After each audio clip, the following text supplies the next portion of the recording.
Welcome to Buddha at the Gas Pump. I'm Rick Archer. Buddha at the Gas Pump, or BatGap, is an ongoing series of interviews with spiritually awakening people. To learn more about the show and to possibly support this thing, because it's made possible through the support of viewers and listeners like you, go to batgap.com. Today my guest is my old friend Craig Pearson. Craig and I have known each other for probably 40 years or so. Were you on that course in Courchevel in the prolonged 2000? Yes. Okay, so we met in the French Alps. We used to do these long 6-month meditation courses, and we were both on a course with Maharishi Mahesh Yogi in the Alps in the summer of 1975. Did a lot of meditating, a lot of fasting. It was quite a scene. Craig is currently, and has been for quite a few years, the Executive Vice President of Maharishi University of Management in Fairfield, Iowa, our fair city, as the car guys would say. And he's done a number of other things around over the years for the TM movement. He's also a musician. He co-writes beautiful songs with his friend Brad Moses. I just listened to one of them just the other day. Brad sent me a link. And he lives here on the MUM campus with his wife Melissa and son Soren. The reason we're having this interview is that Craig recently wrote a book. I say recently because it probably took you at least a decade to write. Right? I mean, you've been working on this. I don't want to say. It's a massive undertaking and a really enjoyable book. It's over 500 pages long. I managed to read the first 350 pages this week, and it wasn't a chore. It was very enjoyable. It's called The Supreme Awakening, Experiences of Enlightenment Throughout Time and How You Can Cultivate Them. And rather than me tell you about my experience in reading the book, which I'll probably do anyway later on, I think I'll just have Craig lay out for us what's in the book and why you wrote it, and things like that. Yeah. Well, as for why I wrote it, I don't remember the exact seed impulse, but I'd been meditating a few years and I came across some kind of little passage of poetry. It could have been Wordsworth, 4 lines or something, describing the experience of transcending, which I had been having, and I thought, wow, this is really interesting, to see this is somebody, if it were Wordsworth, over 200 years ago, describing something, and I imagine that he probably didn't have a meditation technique in 1798 in England or something, but nonetheless he was having some kind of experience and describing it in beautiful language. And that just sat with me for a while, and after a while I began to look into it a little further and discover that there were more things like that when you start to look. Those kinds of experiences seem to be rare in the literature of the world, but they're definitely there. And when I began sharing them with friends of mine, they seemed to resonate just as much with other people as with me, so I thought, I'm onto something. And I never, at the beginning, I didn't have in mind to write a big book or anything, but as I began to gather them, I saw that there really was a book potential here. So you just started collecting quotes? I just started doing a lot of reading and collecting. Yeah. Kind of like panning for gold, because I'd read, yeah. I mean, I've probably read thousands and thousands of books going through all sorts of things, and you find these in the most unexpected places. Yeah, that's what I found so impressive as I was reading the book. I don't know if maybe you had feelers out there, other people were sending you quotes because they knew you were doing this project. They became aware of my work, yeah. But there are so many different sources of these quotes that are in the book, and we'll explain how you've organized the quotes and everything as we go along. But I thought, wow, it would take a massive amount of reading, like you say, panning for gold, to find these nuggets. Yeah, exactly. And from unlikely sources, too. I mean, Billie Jean King and Václav Havel, President of Egypt. And well, he was Czechoslovakia. The Czech Republic, Anwar Sadat, President of Egypt. Yeah. So, I mean, how often does one ordinarily sit down and read the works of Anwar Sadat, hoping to find something about higher states of consciousness? That's right. So anyway, it's a massive task, and it's nicely organized. And I have a friend whom I interviewed on this show about a year ago who had been a fundamentalist preacher most of his life. And one day he was walking along by a lake or something, and he just had this impulse to sit down on a rock, and he sat down and had this profound awakening. And it changed his life forever, and he's still going through difficulties because all of his family and friends are still in the fundamentalist mode. They don't. They feel like he's going to hell now because he's undergone this shift. But in any case, I'm in regular touch with him, and I mentioned this book, and he immediately ordered a copy. And wow. I don't know why I mentioned him, but you know, there's sort of an epidemic taking place in the world, and people are awakening, I think, in record numbers, it would seem. Maybe it's just our communications that make it seem like record numbers, but also our communications are facilitating an epidemic, kind of like measles is spreading around the U.S. right now because of all the travel. So it's kind of happening in a way that Maharishi predicted, and Native Americans have predicted, and South American shamans have predicted. Like, a lot of ancient traditions have been predicting that something like this would happen, and it really seems to be happening now. So this is a really nice chronicle, I think, of maybe the precursors of the current awakening, although some of them are contemporary. Right. And it sort of lays out a nice trail map, so to speak, of what one might expect to encounter as one's awakening unfolds. Right. Yeah, exactly. Excuse me. The other thing that I found that was really a revelation for me is that when I learned Transcendental Meditation, then, you know, shortly after that, I became aware that Maharishi had laid out a framework of human development, and people are familiar with 3 states of consciousness: waking, dreaming, and sleeping, and most people go through life thinking that that's all there are. And if you talk to a modern psychologist about human development, the psychologist will tell you that human development progresses through childhood. There are different stages of development through childhood. Basically, development levels off in adolescence with the ability to think abstractly and, you know, reason logically and so on. And some people don't even get that far. And certainly, according to modern psychology, we gain information, we gain skills, and even some wisdom, but in terms of fundamental stages of growth, modern psychology doesn't really, you know, identify any past the age of about 15 or 16 or 17.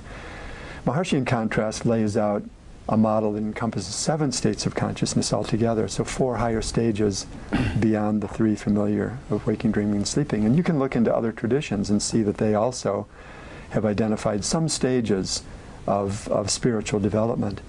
So Maharishi's laid these out in very great detail, and as I was going through and doing my panning for gold, I found that virtually all of the ones that I found fit just like hand in glove into one or the other of these 4 higher states. It was quite remarkable how detailed descriptions from people in different times and cultures, very different times and cultures, fit into this underlying model.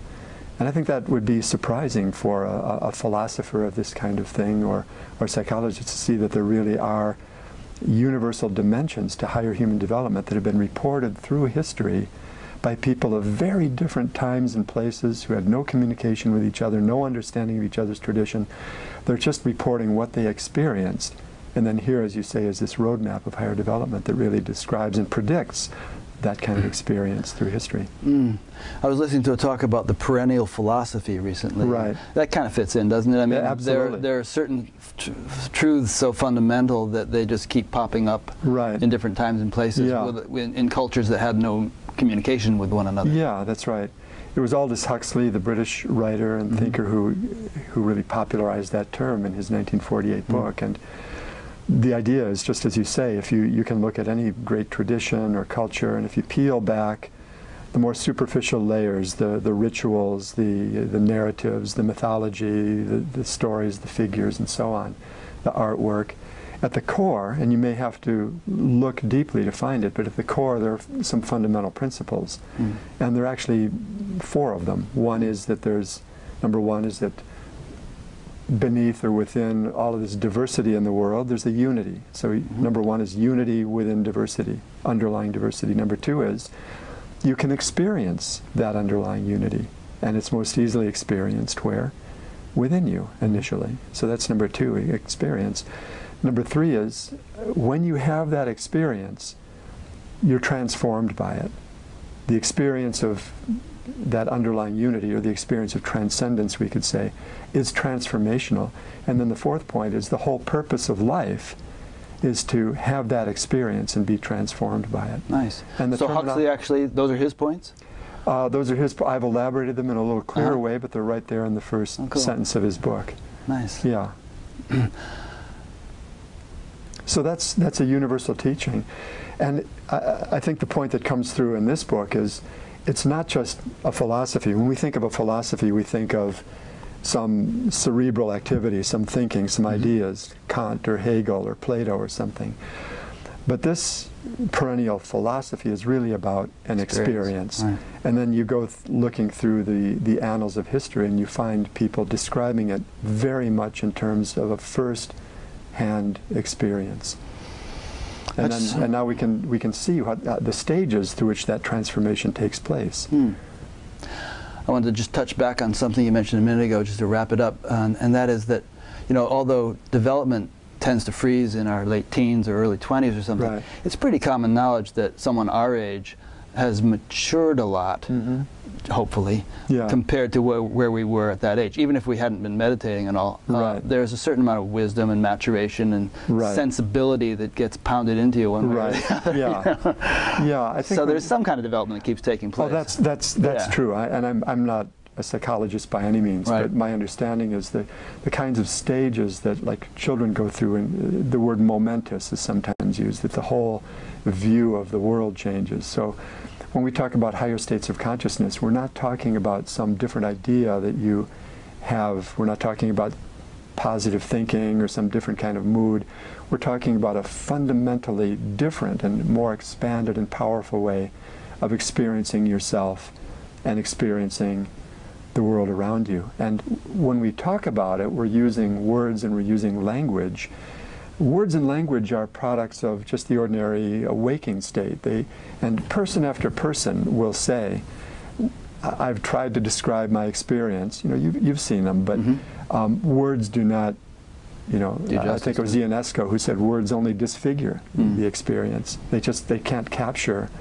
It's like if it were a colorblind world, and somebody began to start seeing in color, you couldn't come up with words that would describe color to a colorblind person. You have to have the experience. So the experience is really validated and confirmed by the experience itself, and by modern science, actually. And even in a world in which we see color, you can't really describe red. And what do you say about it? You just have to say, you know, that color on the stoplight or the stop sign or whatever. It's, you know, red. They say, yeah, I know red. I've experienced that. So whether your red is the same as my red. Yeah, or the same as a bat's red or whatever.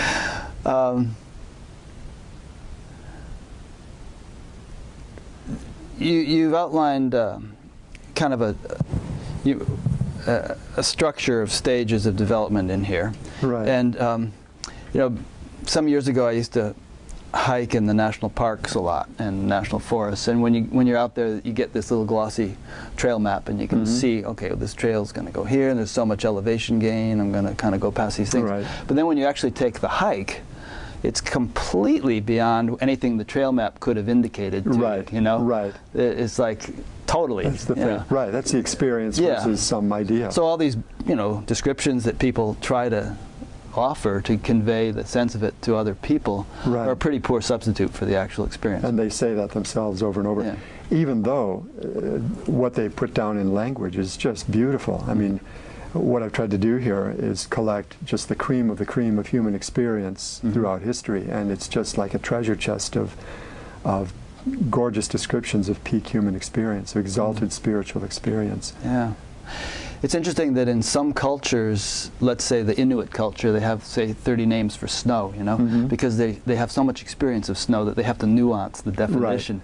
So there are cultures, such as the Vedic culture, which have a lot of terms for subtle gradations of, you know, experience and developments in consciousness and so on, which we in our culture, you know, can't really parse out when we hear those terms, because it's just, it hasn't been ingrained in our culture or its history. So anyway, I just thought I'd throw that.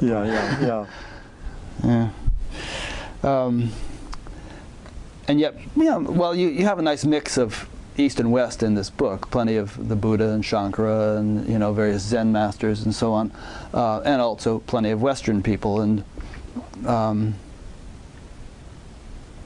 So it's not like you're giving the impression, which sometimes people get, that enlightenment is really kind of an Eastern thing. Absolutely. No. Yeah, I think that idea is kind of fading from view. But yeah, people used to think that enlightenment, whatever that is something that they do in the Orient, and it's inscrutable, and we'll never understand it. And it's really not part of the practical world. And yet you find people, East and West, down through the centuries, down to modern times, having experiences of enlightenment, and it's the supreme experience of their life. I mean, as you were alluding to earlier. And so often they have the experience and then wonder, what was that? And above all, how do I get it again? How can I have that again? Yeah, I mean, a lot of the chapters in this book are entitled Glimpses of Cosmic Consciousness, or whatever different state. And so often they're fleeting. They are fleeting for many people, but there are plenty of people for whom they haven't been fleeting. Right. Maybe they were fleeting for a while and then they became stable. Right. And there are plenty of people around today. I mean, most of the people in this book have died. There are a few contemporaries, but such as Bernadette Roberts and some others. Right. But there are a surprising number of people these days who, sometimes without any spiritual practice whatsoever. Like there's this one woman I interviewed that was tying her shoes one morning, and all of a sudden, kaboom! She popped into this profoundly transformed state, and she didn't know what the heck it was at first. Right. It took quite a while to figure out what it was or how to function. Eckhart Tolle, same thing. Yeah, you know? Exactly. So anyway, that's more of a statement than a question. But I guess the point I'm making here is that it's nice to read these glimpses, but you know, and they can be profoundly transformative for the duration of one's life if you have one. But the point is to stabilize the experience, and to have it not just as a glimpse, but an all-time reality. Right. I think one thing that's helpful for people who may have some questions about that kind of experience is seeing that the experience that we're talking about really is a universal experience. It's not Eastern, it's not Western, it's not Buddhist, it's not Taoist, it's not Christian. It's at the center of all of those things, and really universal. We're talking about a normal, natural capacity of human consciousness, of the human brain, actually, that can be cultivated. And when cultivated, people can have the experience as more than just a glimpse. Certainly, there are examples, as you've just given a few, where people can pop in to a state, and that's that. But what seems to be the case is that actually one of the themes that comes out of my book is that the experience is not just purely some mental phenomenon, and certainly not, as I was saying, it's not some mood or some new idea that you adopt or some new philosophy. It actually depends on the nervous system, the brain physiology being sufficiently cultivated to maintain that experience, and that can be tracked by scientific research. So when somebody like Billie Jean King or William Wordsworth or any person has a fleeting experience, you might ask, well, why was it fleeting? How did it even happen in the first place, and then why did it go away? I think the answer now, based on what we know, is that it happened in the first place because the nervous system, the brain, for those few moments or those few hours, organized itself in such a way to support that experience, because mind and body go hand in hand. But the whole mind-body system was not sufficiently integrated, purified to sustain the experience. And so it went out of, the nervous system went out of that mode of functioning, and with that the experience went away. So the converse of that is to purify, integrate brain functioning to support that experience as an all-time reality. And indeed, research shows that as brain functioning becomes increasingly integrated, the experience of transcendence becomes more common. That's been quite clearly shown by modern research. I think one point that we should address here is that when we refer to experience, we're actually referring to tapping into something which is universal, which exists whether or not anybody experiences it. Right. Because obviously there are a lot of people who believe that, you know, consciousness is just a epiphenomenon of brain functioning. When the Right. brain dies, that's it for Right. consciousness. Yeah. And the whole notion of consciousness being a universal field that we could tap into, sort of like a radio can tune into the electromagnetic field, is alien. It's a foreign concept to many people, many materialistically oriented people. Right. And so, you know, what we're talking about here, and I actually had an interview with a guy a couple weeks ago, and we debated for quite a while on the point that awakening is not just some subjective heightening of perception or sensitivity or anything. It's actually a connecting with something universal, and that there's a commonality to everyone's awakening, even though they may express it differently, or even perhaps experience it differently due to differences in their nervous systems and makeup. But to wrap up this long little point here, that what we're talking about is connecting with something which is universal, and that we as individual expressions of that have the capability of making that connection. We're not talking about just a purely subjective thing which might differ from you to me, like our dreams do or something. Yeah, exactly.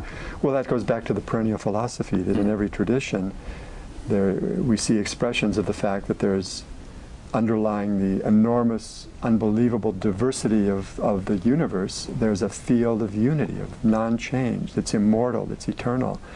It may be foreign today, but it's there in every tradition. You know, in Taoism it's called the Tao, in Buddhism Adi Buddha, in Christianity the Godhead, depending on what version of Christianity you subscribe to. In Judaism it's Ein Sof. So that idea of underlying unity is there. And what is that underlying unity?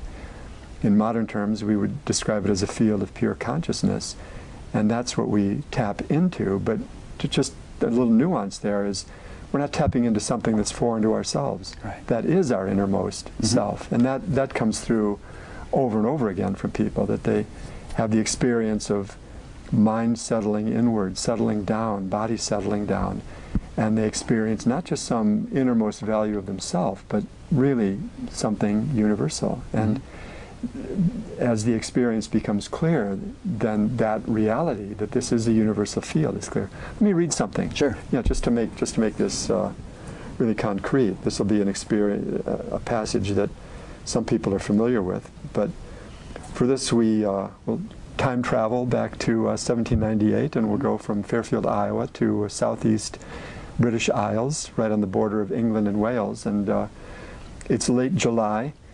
On an early morning in 1798, and William Wordsworth, 28 years old, unknown at the time, wakes up and sets out on a 3 or 4 or 5 day hike, which he loves to do. Beautiful kind of Welsh English countryside with his sister, and he's walking up the Wye River and around the river, and he comes up over a hillside, and there down on the opposite bank is this beautiful abbey, just beautiful lattice work. Even in 1798 it was a ruin. It had been built 500 years earlier. It's a stunning piece of architecture. And so he sits down on this hillside looking down and closes his eyes, and an experience comes over him which he's had before. It's an experience that he really lives for. He just loves this experience, but apparently he doesn't know how to bring it on by himself. So after a few moments or a few minutes, the experience passes, and he opens his eyes and stands up and catches up with his sister, and they keep on walking for a few days. Finally, a few days later, he gets home, and for the first time he's able to pick up a piece of paper and a pen and write out something. And he starts writing continuously, and when he's finished, non-stop writing, what's come out is a poem, 168 lines long. And naturally, you know, he's excited about this poem, and his first book of poetry is at the printing company right at that moment. So he takes this poem and he rushes down, can I get this included in my book? The printer says, yeah, we can include it at the end. And within a few months he went from being unknown poet to rock star on the British literary scene, and his book of poetry actually changed the whole direction, marked the beginning of the English Romantic period. Anyway, that one poem became one of the most famous poems in all of world literature, and it's called Lines Composed a Few Miles Above Tintern Abbey. And I'll just read a few lines here where he's describing that experience. So Wordsworth describes, that blessed mood in which the burden of the mystery, in which the heavy and the weary weight of all this unintelligible world is lightened, that serene and blessed mood in which the affections gently lead us on, until the breath of this corporeal frame, and even the motion of our human blood almost suspended, we are laid asleep in body, and become a living soul, while with an eye made quiet by the power of harmony, and the deep power of joy, we see into the life of things. So very simple language in contrast to the kind of poetry that came before, but gorgeous description of the experience of transcending. And just to highlight a few of the lines here, he talks about how the burden, the weight of the world, the unintelligible world, is as if lifted from him. And then he goes on to talk about the serene and blessed mood. So serene, peaceful. Blessed means some sense of sanctity, some holiness. The word bless is related to the word bliss, so even some fulfillment and happiness. And then the affections gently lead us on. So he's not contriving, he's not straining, he's not trying to make anything happen. He's just being led on. And then he shifts. He becomes as if a physiologist, and he describes very precisely what's happening to his body. The breath of this corporeal frame, that's his body. And even the motion of our human blood almost suspended. So what's happening there to his body? Physiological changes. Yeah, but in what direction? Rest. Deep rest. The whole body is settling down. And then, but is he sleeping? He says we're laid asleep in body, but is he asleep? He says no, we're laid asleep in body and become a living soul.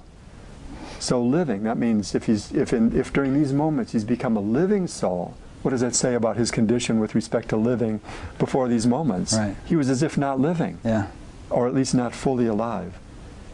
And with an eye made quiet by the power of harmony and the deep power of joy, where does the power of harmony and deep power of joy reside ultimately? It has to be within. That's what's leading him onward. And then finally, we see into the life of things. Now this comes to your point about a universal field that we tap into. He's not saying, I see into my own innermost thoughts or my own innermost mind.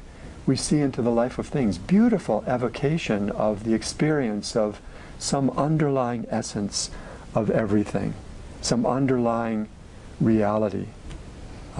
And that's Wordsworth. And you find these kinds of experiences sprinkled throughout his poetry. And this is just one. I mean, we could go through dozens, but this is what you find from Plato and Plotinus and St. Teresa of Avila and St. Gregory the Great and St. John of the Cross and Lao Tzu and the Buddha.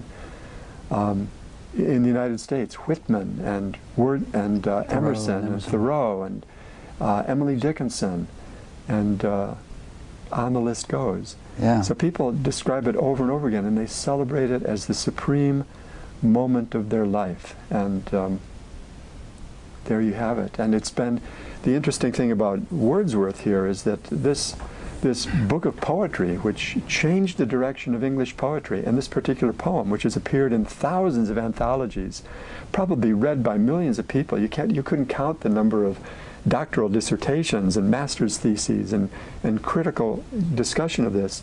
But nobody's really appreciated that right there, hidden in plain sight, is a description of an experience of a fourth major state of consciousness. Described so precisely, the changes in mind, the changes in the physiology, both together. Right there in plain sight, not really recognized. Appreciated on some subliminal level, that's why it stood the test of time. But not really appreciated for what it is. It's interesting, we have all these beautiful quotes like that from literary geniuses and philosophers or explorers, or scientists. really brilliant people. Yeah. And I suspect that that's just the tip of the iceberg, and that far more people have had similar experiences but haven't had the ability to really express them or the opportunity and so on. And that's right. And to this day, I'm sure that's happening. There are all kinds of people. I mean, the Gallup poll does polls of people who say they've, quite a significant percentage say they've had some kind of spiritual epiphany at some point in their lives. Well, there was some research done in England in the 1980s where at a university they set up what was called the Religious Experience Research Unit, RERU. And they just interviewed ordinary people about these kinds of experiences and other sorts of extraordinary experiences, and beautiful experiences that would match some of these things that come from Wordsworth or Whitman, just by ordinary people. But as you say, they didn't write them down, or maybe they were too shy to, or if they did, they wouldn't have been published and no one would have heard them. So they told their sister or something. Yeah, exactly. So it really, what we see coming down to us through all the traditions is a common universal experience, and it really has not been appreciated for what it really is over all these years. Certainly, Wordsworth's lines haven't been lost on people, and there are people who've been interested in what's called mystical experience. That's been studied for over a century now. When we think of mystics, we think of St. John of the Cross or Meister Eckhart or religious figures. And so there's been that as a kind of peripheral study of religious experience or psychological experience or philosophy, but very peripheral, not at all mainstream. And I would say the word mystical isn't that helpful. It suggests mysterious, misty, rare, exclusive, impractical, kind of shrouded in mystery, and we'll never understand Who knows what they were experiencing. But now we have such clear, I think Maharishi contributed substantially to this, very clear delineation of the stages of this experience, and now even a very substantial body of research on the correlating changes that go on in brain and body as these kinds of experiences happen and grow. There probably have been cultures in our world which have probably been lost to our memory, our evidence, in which this kind of experience was the norm. And so no one would have made a big fuss about it. Yeah. And, I mean, there are, possibly 1 billion inhabited planets in our galaxy, and then billions of galaxies, and some say countless universes. Right. And so it could be that there are places where, this is... Well, the monastic traditions of almost any culture, and you find the monastic tradition in cultures ranging from Christianity in the West through, Buddhism and the Vedic tradition and Hinduism all the way over to Taoism in the East, and parallels to that in Aboriginal Australia, where people would go into seclusion. And in those traditions, because they were monastic and withdrawn, they weren't talked about much, but that was really, this kind of experience was the goal of that kind of tradition, to develop one's higher potentials. And they had their own language to describe it, whether it was to come in contact with the Godhead or the Tao. The stages of development would have been in their own language, but there were spiritual directors that guided that. And so within those traditions, which were probably closed, mostly from the general public, that's what went on. Yeah, and so that kind of thing would have been the norm within the monastery, but still that's just a handful, a relative handful of the entire society. Right. I'm suggesting that there may have been, and hopefully will yet be, a society in which, this kind of thing becomes as ubiquitous as cell phones. Yeah, sure. It's like, wow, I had this profound mystical experience this morning. Okay, fine, let's go and see a movie. It's like you kind of take it for granted. This is what everybody experiences. And we'll probably talk in the course of this interview about what ramifications that might have in terms of the quality of the world we might see. Yeah. One of the interesting things for me is I mentioned changes in the brain which happen, and you may have discussed this in other shows that you've had, but it really cements to me the idea that what we're talking about is really a transformation of the physiology, of the hardware of the brain, not just some new idea. And we know this particularly from research on the transcendental meditation technique, where when people are brought into laboratories and asked to meditate with cloth caps on their head with leads coming out to the EEG machine, or with monitors measuring their breath rate or their heart rate, but particularly the results on the brain are quite striking.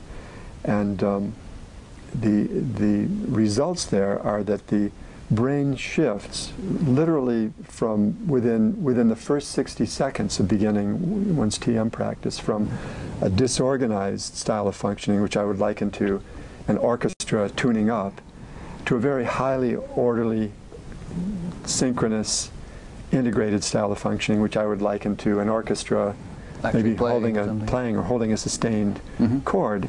And the difference in the two orchestras is just the orchestra in tune-up mode is same instruments, same great musicians, but they're just not in coordination and in sync with each other.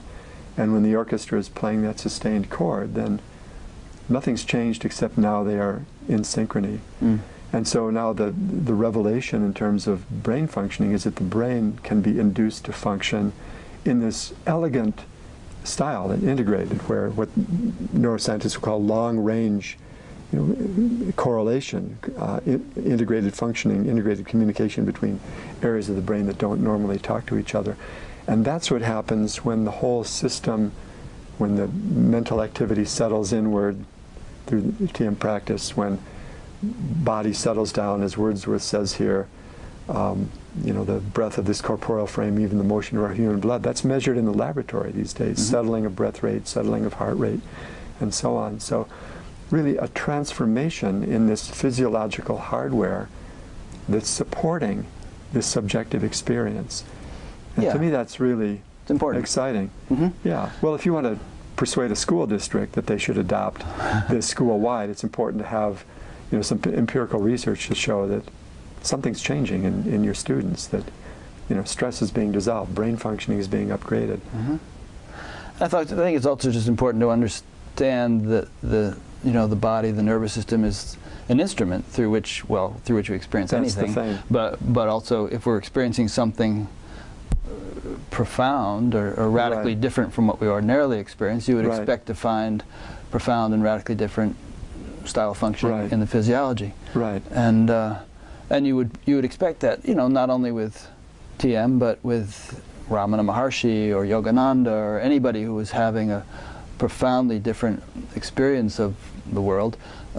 If such people had been measured, Oh, absolutely. Well, that's the thing. If somehow EEG equipment were available in Wordsworth's day, you would have seen something happen. And he could have induced the experience while he's sitting in the lab. Absolutely, that's what you would have seen. And in these different traditions, we see that there are techniques for purifying the physiology and the recognition that mind and body go hand in hand. Where was that? Maybe it wasn't in this. I was looking at a little thing about, maybe it was in here, about different degrees of coherence and the various points on the scalp getting coordinated. Longer one meditates and so on.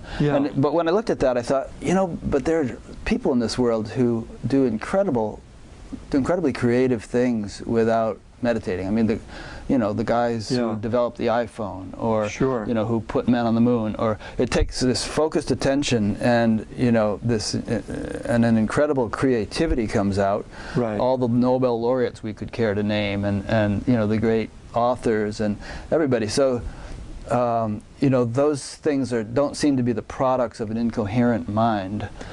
No, I mean I think the point you're making is that they must be the products of a coherent mind. And somehow they've elicited coherence through however they have done it. Either they were gifted with it from birth, or their educational training kind of inculcated it. And but I don't think there's evidence to show that educational training changes coherence and brain functioning, except maybe to scatter it a bit if you're living the sort of alcohol, all-nighter, junk food kind of college lifestyle.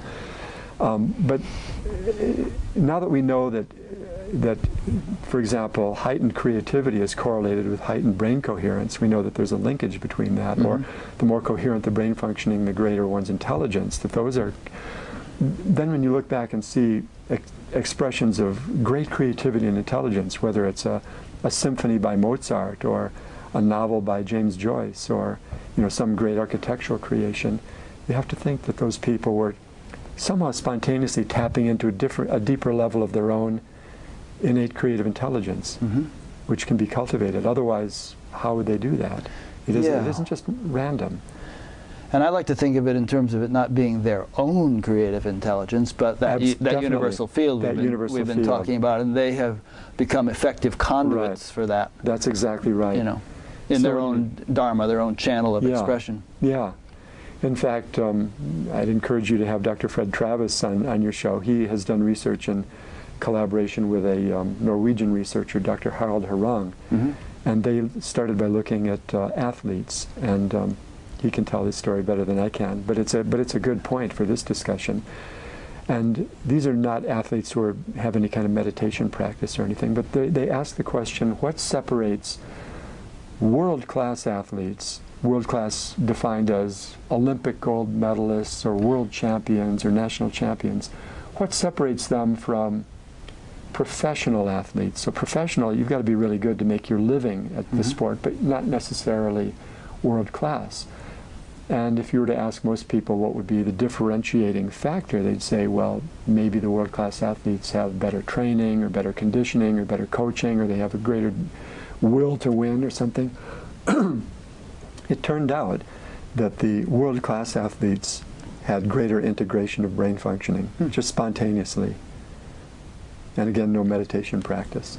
That was the decision. Yeah. And then they looked at managers, like business leaders, world-class leaders, people who turned companies around, also known for their philanthropic giving back and just good people, compared to just good managers. Yeah. And the same distinguishing feature. Interesting. So well, books have been written on that kind of stuff. I mean, Yeah. The Winning Edge, or what, that was Bob Oates' book, wasn't it? But then there also have been books about, but the point is just integrated brain functioning. Yeah. And then you spontaneously rise to the top of whatever field you're going to be in. And that can be, that can be developed now. Although, you still, I mean, just to play devil's advocate, I'll do this from time to time. We're on a campus here where thousands of people have been meditating for decades, and there's a lot of good people around, but you don't necessarily see well, maybe you do see a greater than average percentage of geniuses or people who are really excelling in some particular field, but it doesn't knock your socks off. And there are people who've been sitting in the dome for decades, meditating and doing practices. Yeah. They don't seem to have a whole lot going on in their relative lives, many of them. In fact, more often than not, their health is starting to fail, and they're getting a little dodgy in the mind and whatnot. And people seem to be susceptible to the normal human foibles that we all have in terms of their moral activity and things like that. People get divorced, kids go on drugs. So, but maybe I'm being unfair in that if we look at it statistically, compared against the general population, well, that's the thing. There's a better outcome. There's anecdotal evidence, right. And then there's statistically researched evidence that controls for all of those things. But partly you get into the question of what is a person's destiny. So if you have high brain integration and you become a world champion cross-country skier, that doesn't mean that everybody who develops a high level of brain integration is going to become a world champion cross-country skier. That will develop in other ways, or necessarily that they'll become a champion in anything. Yeah, you might just be an office worker with a lot of high brain integration, or a housewife, and being pretty well adjusted, in your life. But the studies do show that brain integration can be developed over time. That's the thing, and that's correlated with just about everything good, and who wouldn't want that? Yeah, it's funny because there's some people out there who would argue that you wouldn't really necessarily find any correlation between higher consciousness and kind of practical, mundane, or not mundane, just practical benefits in your daily life, that the two are not necessarily tightly correlated. I mean, even in recent weeks I've heard people argue that. And I, having a TM background myself, I take exception to that. I feel like there is going to be a ripple effect in terms of your behavior and and all that. Yeah, that raises a good question. People might hear about enlightenment or higher states of consciousness and say, well, that sounds pretty far out. That might be interesting, but what possible practical value could that have? And then here again, we look at the, it's the TM research that I'm most familiar with, so that's what I'll cite. But you look at how that is applied, say, in extreme situations like post-traumatic stress disorder, which is a national epidemic, where really very little, if anything else, has worked. And these are cases where people, returning veterans, can't hold a job. They've been kicked out of their families. They're just lost. And they learn to meditate, and sometimes within weeks or even days, they're functioning again. Now, they may not think that they're cultivating higher states of consciousness or enlightenment, but that fundamentally is what's happening. It just so happens that it also has these side benefits of reducing stress, making them functional again. Same thing with you know, inner city schools, at-risk kids, or you know, drug abusers, prison rehabilitation, where again little if anything has worked, and you know, hardcore multiple offenders in prison who learn TM, they're not thinking, well, I'm on the path to enlightenment, but they are. Yeah. And again, it just so happens that now they're probably not going to come, they're much less likely to come back to prison, just because the path to enlightenment makes you more functional, just makes you more of what human life is supposed to be, which is you know, functional and able to get along and able to work and be creative and be productive and be happy and be self-actualized. So if you want practical, you know, results, what could be more practical than, you know, that? Yeah. Heck, when I learned to meditate, I had dropped out of high school already. I had been in jail twice for just weekends for marijuana possession. I couldn't hold a job. Couldn't get along with my father well enough to stay in the house. You know, so my life was basically in shambles. I had even dabbled with heroin a few times. And I learned, it was quite a story, I won't go into the whole thing, but it was quite an adventure actually learning, getting into New York City and everything. But the very first meditation, I transcended and, you know, had a glimpse of the self, pure awareness, and felt like a ton had been taken off my shoulders, you know. And within a couple weeks, I was back in school, I'd gotten a job, was getting along pretty well with my father. Drugs were completely out of the question. And in fact, then he said, "What are you doing? You know, I want to do it too." So I can, you know, attest to some cause and effect relationship there. Yeah. And that story gets multiplied. So there are practical benefits to this development of consciousness thing. Yeah, absolutely. And you know, just to take it one step further, when you look at the world that we're living in today, and we seem to be surrounded by challenges that, you know, what are we going to do about, you know, climate change? What are we going to do about the, you know, the degradation of our environment? 90 to 95% of all, you know, animal species are extinct or on the verge of you know, what about that? Yeah. We really need to somehow, as a human race, tap into some deeper level of creativity and intelligence, and we need to find a way to get along better, to just get agreement with each other, to become coherent with each other, to really come together, you know, as a human race to solve the problems that we face, which are pretty critical on multiple levels. Yeah. And so, you know, how is that going to happen? I just think that this universal field that we're talking about, that's there with its abundant, you know, inexhaustible intelligence, creativity, wisdom, you know, bliss, power. That's accessible. Yeah. And it's being accessed by larger numbers of people, and whether spontaneously or through a technique. But I think that idea is really critical to our going forward as a species. Yeah, this is a theme that I often come back to in these interviews. And, you know, throughout history there have been wars and there have been epidemics and, you know, all kinds of crazy stuff. But it wasn't until really World War II where we actually acquired the ability to wipe out the entire planet, you know, with the atomic bomb. And now with global warming, apologies to Republicans in the audience who think it's a hoax, but now with global warming, it seems like, as you've alluded to, there's the possibility of, again, wiping out not only many other species, but our own. I mean, if 6 degrees would do it, 6 degrees centigrade, would pretty much make the Earth uninhabitable for human beings. And, you know, various models of how things are unfolding and at the pace at which they're unfolding make that not probable, but altogether possible. So, you know, I think that this upwelling, this epidemic of higher consciousness in the world that we're seeing is nature's, if we want to call it nature, or God's response to the dire straits we've gotten ourselves into. Right. It's the only antidote that, as I understand things, that could possibly go deep enough to, you know, root out the cause of these behaviors. And because political stuff, you know, economic fiddling, that kind of thing. Obviously, I mean, the Congress can't agree on anything. How is that going to actually solve anything? Yeah, well, I agree.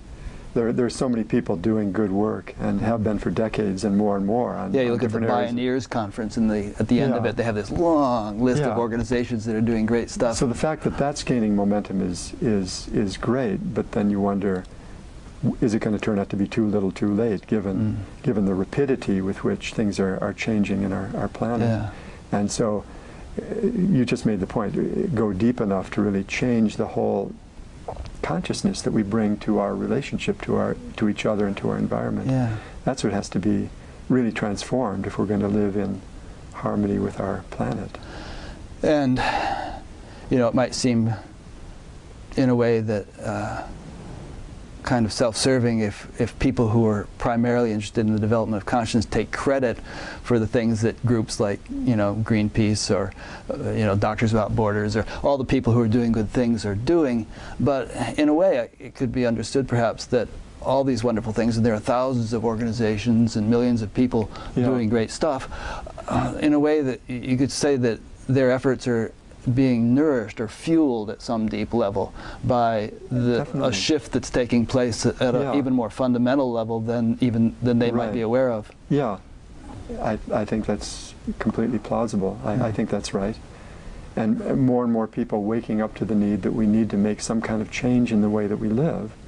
More and more people are realizing that, and whether it's expressed through the diet that they choose or the lifestyle that they choose or other kinds of decisions that they make, doesn't matter how it's expressed, but more and more people waking up to the fact that some sort of change, transformation is necessary if we're going to continue. And people envisioning not just something that's sustainable, but really abundant, a peaceful world, an abundant world, a flourishing world. That it's a beautiful vision, but that has to really begin from a change of consciousness deep within. Yeah.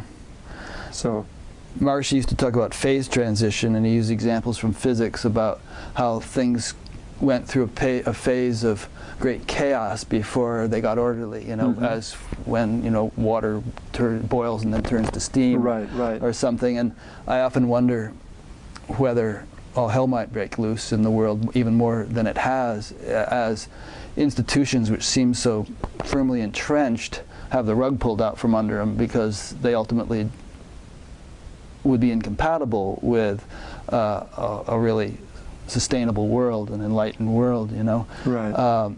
So, we could see some dramas yet to come. Yeah, that for sure. And just coming back to the theme of my book, one of my points is to show that these beautiful experiences that have been glimpsed, or even more than glimpsed, that people have lived in every different culture, every tradition through history, they're no longer just experiences that we would read about in a Wordsworth poem or a Whitman poem or in a letter from Albert Einstein.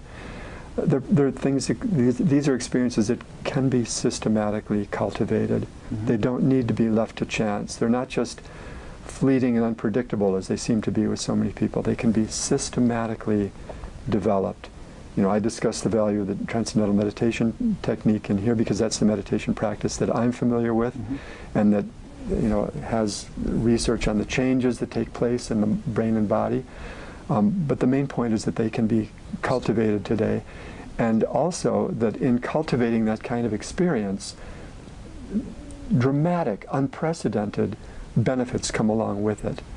So whether a person is interested in reducing their risk of stroke or heart attack, or reducing their risk of Alzheimer's, or want to make sure that when they get out of prison, they'll stay out of prison, guess what the answer is? Put yourself on the path to enlightenment. Develop higher states of consciousness. It just means develop more of who you actually are. Develop more of your real self. And your real self is that, as we've been discussing here, one of our themes, that real self is that universal field of pure consciousness deep inside. That's my self, that's your self, that's the self that you and I share. That's the self of everybody on our planet. That's the self of the universe. There's just one of those selves.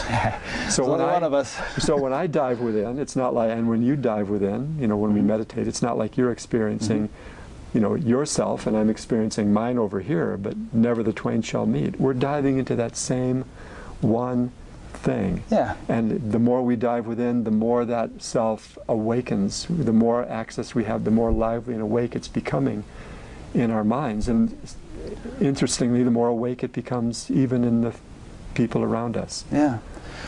It's like, you know, trees in the forest, they're all planted in the same dirt. That's the thing. And right. if the dirt becomes more Yeah. fertile or more nutritious, then all the trees are going to Right. thrive. Which is not to say that some trees might not still die, you know, coming back from the analogy, which is not to say that some people are still going to Right. get heart attacks and strokes and Alzheimer's. Right. But you said reduce the risk. So it, Yeah. you know, diminishes. The overall pattern Yeah, shifts. statistically, Yeah. you're better off. Yeah, overall, there's a change. Right.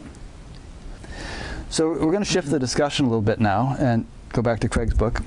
The two of us tend to go off on interesting tangents, which aren't really tangential. I mean, this is important stuff. But I'd like to talk about, you know, you mentioned 7 states of consciousness, waking, dreaming, and sleeping being the first 3 that everyone is familiar with. We've talked quite a bit about the 4th, which actually, the Sanskrit word for that is turiya, which means 4th. The 4th. Right. And so we're going to talk about that a bit more, and then the 5th, 6th, 7th, we'll see what those might be. Right. And throw in some quotes from various people that you've found, and some also perhaps some experiences from people, and maybe I'll have a few comments about people I've interviewed who are having one or another. Okay. Yeah. Okay. Yeah. So let's go back to the 4th again a little bit more and just talk about that and then move on. Well, even before that, let's just say, what is a state of consciousness? Okay. And just reflect on that for a minute. Yeah. And as you mentioned earlier, people are familiar with, they might not think of it as a state of consciousness, but waking, dreaming, and sleeping. And there are 2 characteristics of each one. One is a subjective experience, and then the other is a physiological style of functioning.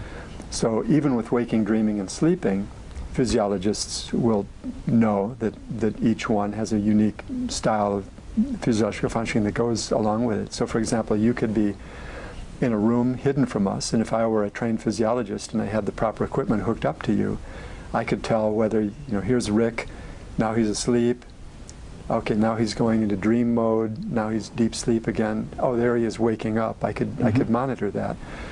So one principle that applies to any state of consciousness is that there's a unique style of physiological functioning that goes with it. Yeah. So that's just establish that.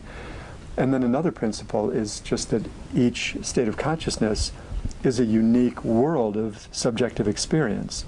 So for example, take deep sleep. What's the world of experience in deep sleep? Nil. Yeah, it's a trick question, because there's no experience. Right. And that's kind of a very different world of 0 experience. Just sleep. You could be dead. You could be comatose. During the night, when rapid eye movement and so on, you shift into dream state. What's that world of experience? Is that a trick question too? No, no. Yeah, it's, you may make it one. In my experience, it's entertaining. It's like the mind keeping itself entertained as long as it has a little juice to do so, you know. But it's, you could use the words like illusory or imaginary, imaginary, things like that. You know, just something you wouldn't want to invest, you know, based on that kind of experience. Laws of nature release their familiar hold, and anything can happen. You can fly through the sky, and people, strange, you know, changes of people and place and circumstance. So that's the world of dreaming, very different from the world of deep sleep.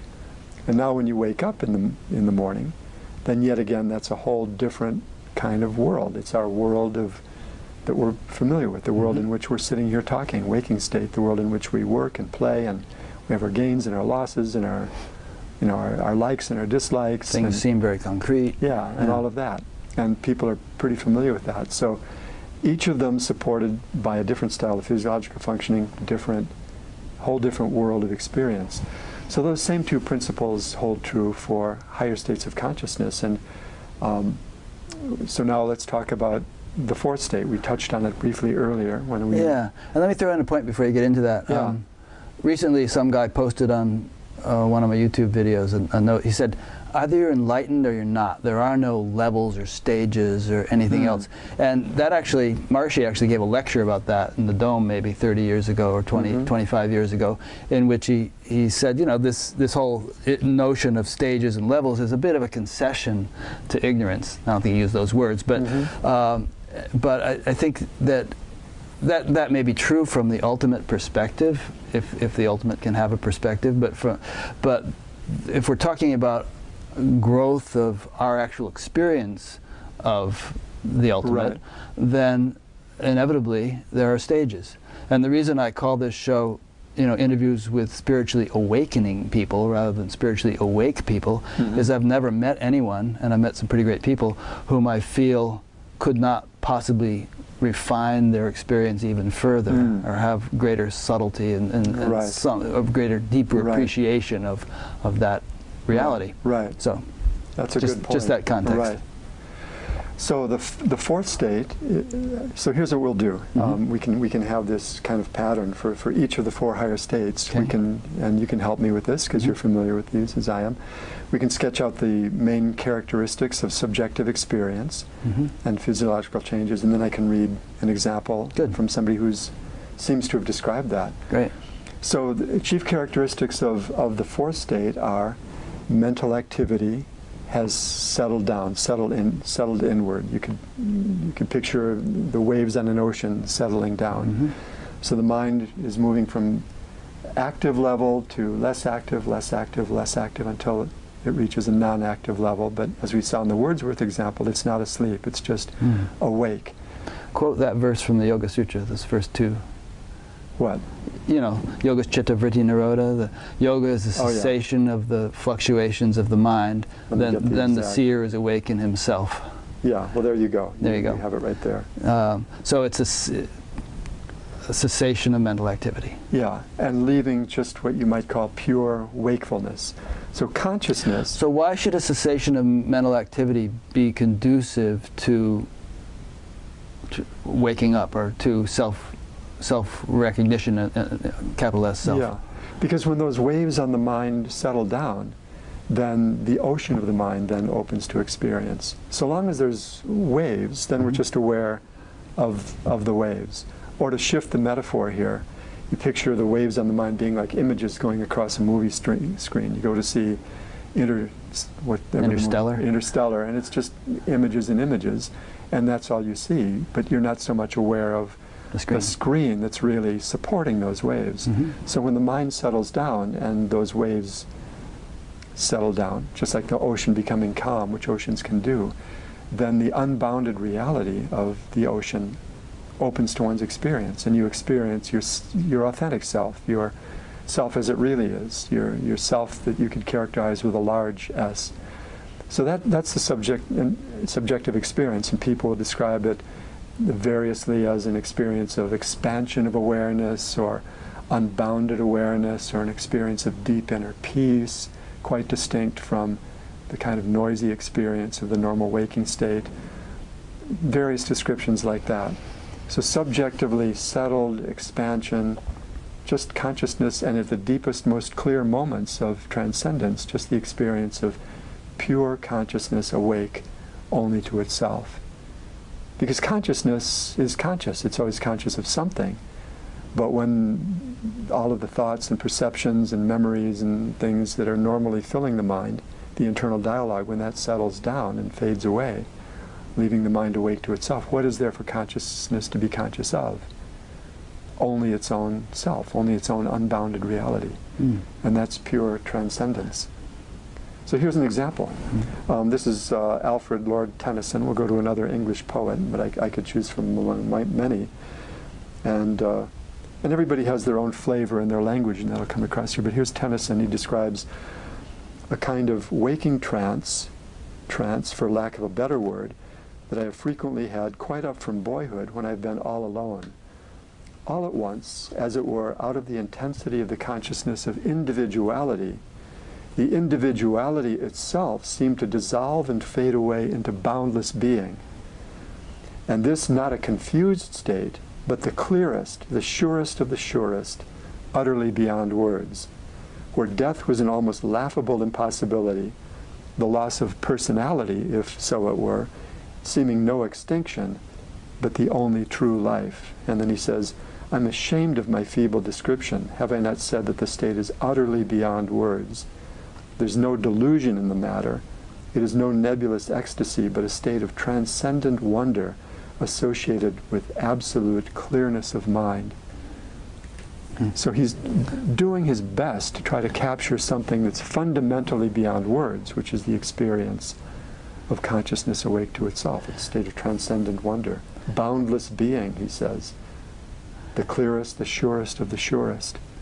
Did he do something to evoke that experience, or was he one of these people that just kind of happened upon it every now and then? He sometimes, sitting beneath a tree, would say his name to himself over and over. Like a mantra, Tennyson. Kind of like a mantra. Huh. And so there are other passages like that. Interesting. So again, this is, it's not a culturally bound experience. It's not an American experience, and not an English experience. It's not an 1800s experience. It's just a universal experience. And as we were talking about earlier, if we'd had Tennyson or Wordsworth hooked up to the proper neurophysiological equipment, we would be able to see the changes in their physiology which support that unique experience. So there's that theme of unique style of physiological functioning that go along with that. So and why don't more people just fall into this spontaneously, like you're sitting in the hot tub or you're just kind of relaxing in bed with your eyes closed? Why is a technique necessary or advantageous for evoking this experience? Well, a couple of reasons for that. Normally our minds are focused outward. That just seems to be the nature of life, at least in our age. And the mind is caught up in its own perceptions and thoughts and internal dialogue and our memories and what am I going to do tomorrow and gotta.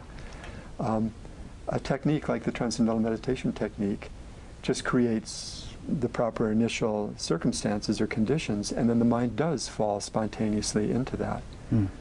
Because the mind wants that fulfillment. The mind wants that peace. The mind likes that sort of thing. The mind will go to that if given a chance. So that's what the technique does. And people like Wordsworth did fall spontaneously into it. And a lot of people who learn TM, they'll say, I've had this experience. Like when I was a child, I used to have this. Didn't know how to get it, but now I can have it. So that's the fourth state, and as you mentioned in the Vedic tradition, the word turiya, that's even been identified as a fourth state, distinct from waking, dreaming, and sleeping. Samadhi is another term that's given in Indian traditions. Yeah, which means like steady intellect. Yeah. Evenness. So again, Thoreau, Emily Dickinson, Edward Carpenter, an English writer, Black Elk, Rabbi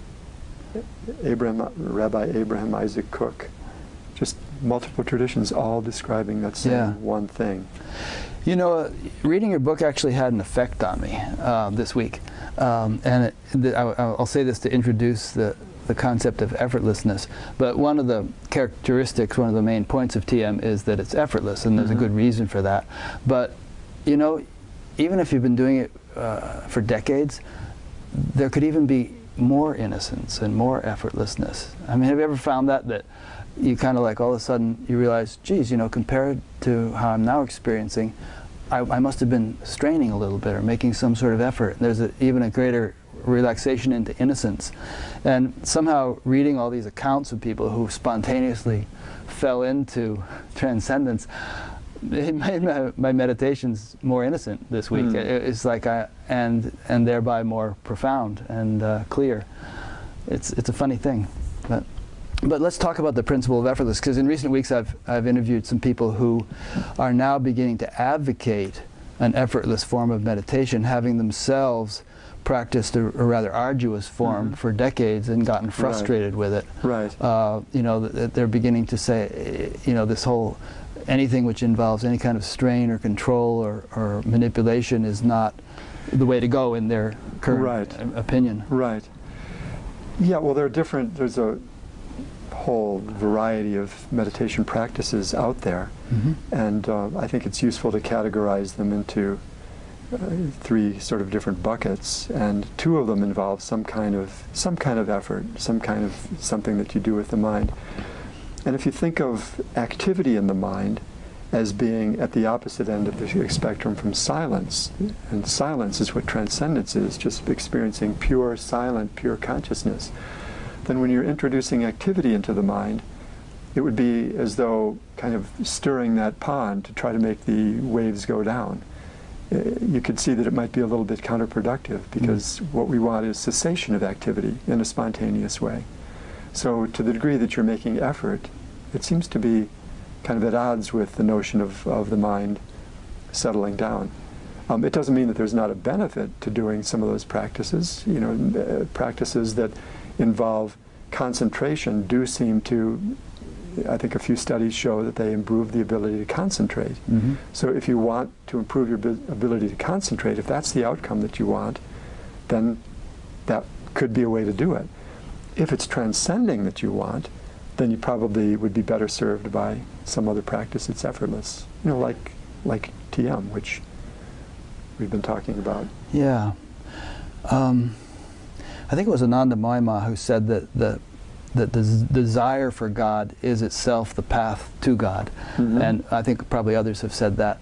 But one strange phenomenon I've observed is that there are certain people who had such an ardent desire for enlightenment and ended up pursuing meditation practices which were arduous, mm-hmm. and by their own admission weren't very good at them. Mm-hmm. Adyashanti comes to mind. You may not have heard of him, but he's one of the clearest teachers out there. And yet, eventually, sometimes after just giving up, had this profound awakening. Right. And it almost seems like, I don't know whether it was the straining and then the giving up, or just the ardency. It says in the Yoga Sutras that those with vehement intensity realize mm-hmm. the most quickly. Somehow the determination, almost irrespective of what they actually practiced, yielded fruit. Well, I think Maharishi himself had that analysis that with procedures like that, then just like letting go and relaxing, then the mind just whoosh, sinks down and transcends. So it's kind of maybe a less direct byproduct of a practice where when you finally let go of it, then the mind will kind of like what they say, sink within. Hitting yourself over the head with a hammer because it feels so good when you stop. Yeah. So this fourth state of consciousness is a temporary state. Yeah. When you, as we've seen people glimpse it and the experience comes and goes, and when you, even with TM practice, when you experience it, diving within, then when you finish meditation, open the eyes, come out, then basically it fades away. Mm-hmm. So it's only temporary, and what we want to do is have it be permanent. We want that brain integration that supports that experience to be there all the time. We want unbounded awareness all the time. So how do you do that? You simply repeat the experience of transcending over and over and over, twice a day. And then there's a couple ways to look at what happens. On the level of the mind, or the level of consciousness, the mind becomes accustomed to maintaining unbounded awareness, or you might say unbounded awareness, that universal field that we're talking about, becomes more and more lively or awake or infused into the mind. On the level of the body, the brain becomes more and more habituated to maintaining that elegant, coherent, integrated style of functioning, which is the functioning on the level of machinery that's supporting the experience of unbounded awareness. So both things are going on hand in hand, cultivation of mind and brain, both. Yeah. And so so this is definitely an experience that grows, and subjectively it grows, and objectively you can track the growth of it. Mm-hmm. And the key markers of the fifth state, now let's talk about that, which Maharishi calls cosmic consciousness, would be unbounded awareness, silent awareness, all the time, 24/7, around the clock, and in harmony with that, integrated brain functioning around the clock. Now you might ask, okay, well, isn't unbounded awareness something that happens to me with my eyes closed? How does that become a practical reality? How do I maintain unbounded awareness when I'm driving on the freeway? And the answer is just, let's picture the mind again as an ocean or a pool, and when we transcend, the mind is settling inward. So the mind has this incredible depth and ability to be active on the surface and silent on the depth. And normally, we're only awake at the surface, the level of thoughts and perceptions and feelings and so on. When we transcend in the fourth state, now the mind is awake to its full depth. And as we do that over and over again, the mind gains the ability to maintain wakefulness from the surface to the depth. And that brings about a very interesting kind of experience.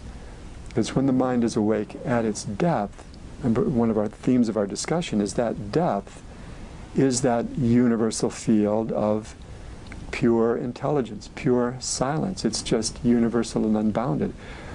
It's the transcendental field. Transcendental means beyond, in this case, beyond everything. So that universal field that we experience, which is ourself, transcendental means it's outside of time, it's outside of space, it's outside of cause and effect. It's transcendental to everything. So when the mind is awake to its depth, to this transcendental field, now our experience is taking place from this level. Normally it's taking place up here, noisy mind. When the mind is fully awake, as it is in cosmic consciousness, now the experience is taking place from here. And that brings about an experience that Maharishi calls witnessing, which you're familiar with. And when we say witnessing, we're not saying I witnessed a theft at the 7-Eleven, or I witnessed a fender bender. Witnessing here means that one is just the silent observer or witness to everything that's going on at more active levels of the mind, a non-participating observer. So all of this is still going on as before, but now, because the mind is fully awake, one is just a witness to that. So let me make that concrete with an experience here. You sure. Add what you like. Yeah. This is going to be a witnessing experience. This will be a witnessing experience. Okay. So this is Billie Jean King. Okay. Most people will know her name, but for those who don't, she's one of the great athletes of all time. She's won something like 38 major tennis titles, which I think is twice the number that Roger Federer has won. Just really an incredible personality. Won the Presidential Medal of Honor a few years back. And so here she talks about, from her autobiography, her experience on the tennis court. She says, "On my very best days, I have this fantastic, utterly unself-conscious feeling of invincibility. I don't worry about how I'm hitting the ball, and I hardly notice my opponent at all. It's like I'm out there by myself. I concentrate only on the ball in relationship to the face of my racket, which is a full-time job anyway, since no two balls ever come over the net the same way. I appreciate what my opponent is doing, but in a very detached, abstract way, like an observer in the next room. I see her moving to her left or right, but it's almost as though there weren't any real opponent, as though I didn't know and certainly didn't care whom I was playing against. When I'm in that kind of state, I feel that tennis is an art form that's capable of moving both the players and the audience. When I'm performing at my absolute best, I think that some of the euphoria that I feel must be transmitted to the audience." So this is textbook example of what athletes call the zone. And the zone means she's experiencing peak performance. She's never performed better. It's effortless performance to the point of just watching it like an observer in the next room, watching all of this happen. And then euphoria, bliss, just joy along with it, those three things. And there's one point which may not come across in that quote. 2 weeks ago I had an interview with a guy, and we got into quite a debate about witnessing. And he said, "Oh, I can put myself into a witnessing state anytime." And he kind of went, "Okay, now I'm back and I'm in more of a witnessing state." And he was obviously evoking a kind of a mood or a frame of mind.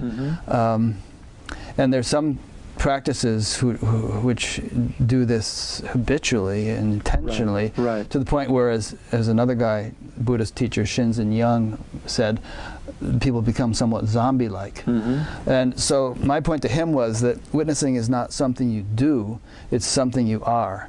Right, and exactly. And it's just a natural kind of, it's an experience which occurs when the silence of the self is open to awareness along with activity. At that depth of the mind. And there's a sense that even though I'm running through this airport trying to catch my connection, nothing's happening here. Right. You know, it's just pure silence. I'm just resting in that, and yet the body is running through the airport or whatever.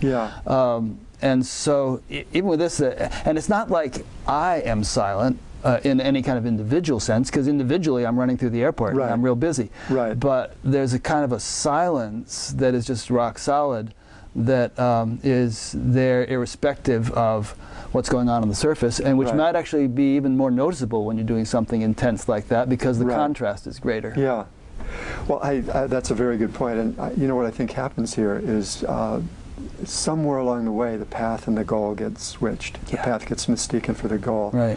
You could imagine... And descriptions are taken for prescriptions. Exactly. Here's Billie Jean King, but you could imagine in some monastery somewhere, somebody begins to describe the experience of witnessing, because that's the state to which they've come to. Mm-hmm.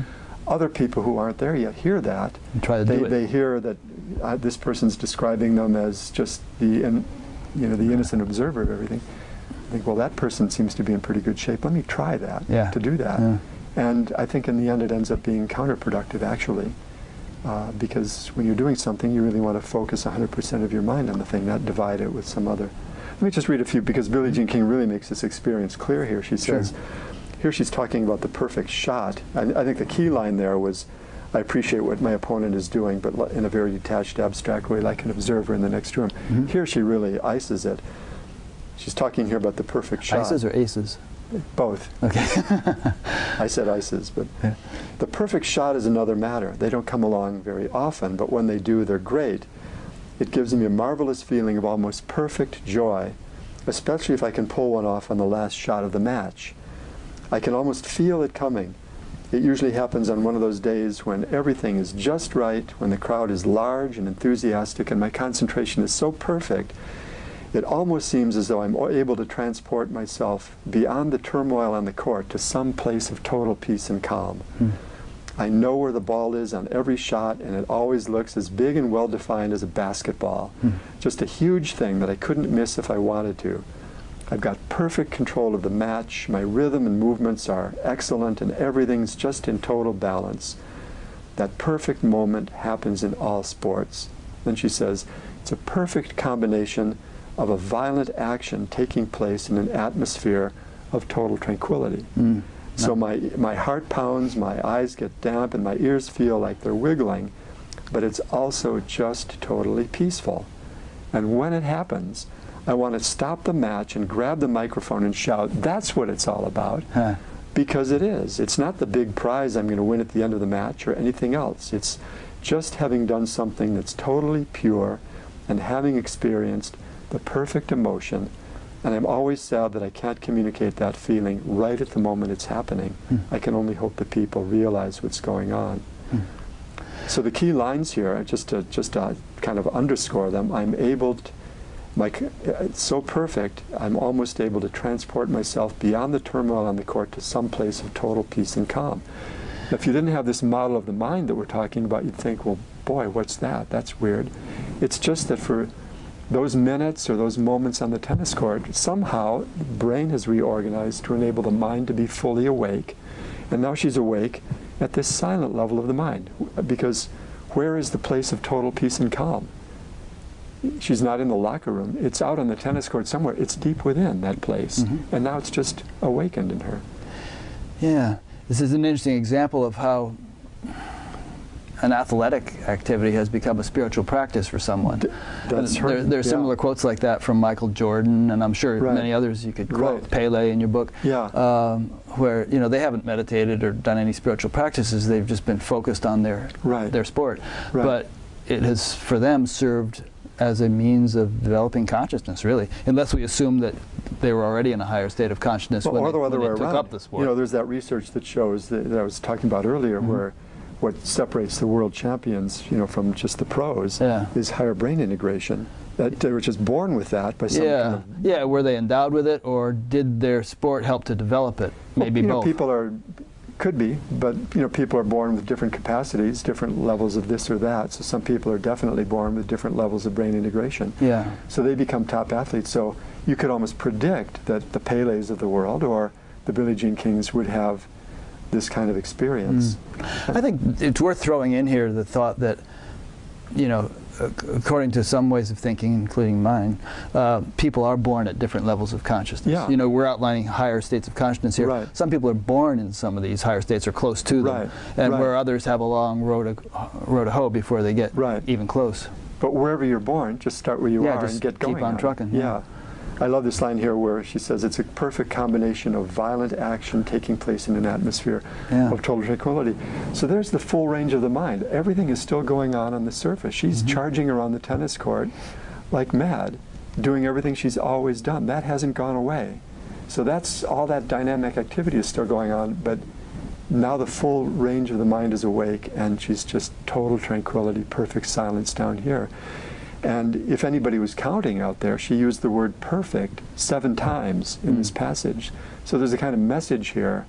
If this is perfection in life, this is what it looks like, to have that full range of the mind awake, where you can have peak performance, effortless action, and euphoria all together. Yeah. I mean, what a beautiful way to live. And it doesn't mean that cosmic consciousness, or this glimpse of it, is something that's reserved for Wimbledon tennis champions. You could be nursing a baby, you could be sewing, you could be walking, as you were saying, just working at the office.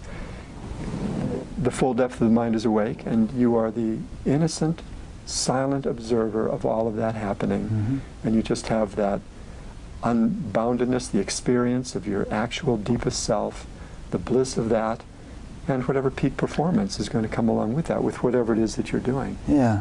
And it's worth mentioning that we, as human beings, we do acclimate to things. So it's not like you're going to be oohing and ahing all day long. Exactly right. It's like, you know, you just take it in stride, take it for granted, go about your life. But, you know, maybe every now and then there's something which causes you to notice that this is the condition in which I function. That's right. But it's not something you have to think about. And it's also important to emphasize that it's not enhanced to any degree by remembering it, nor is it lost to any degree by failing to remember it. Either you've got it or you haven't, to whatever degree you have it. Right. There's no mental contriving that's going to bring it about. Either the brain is functioning in that way or it's not. That's really what it comes down to, to support that experience.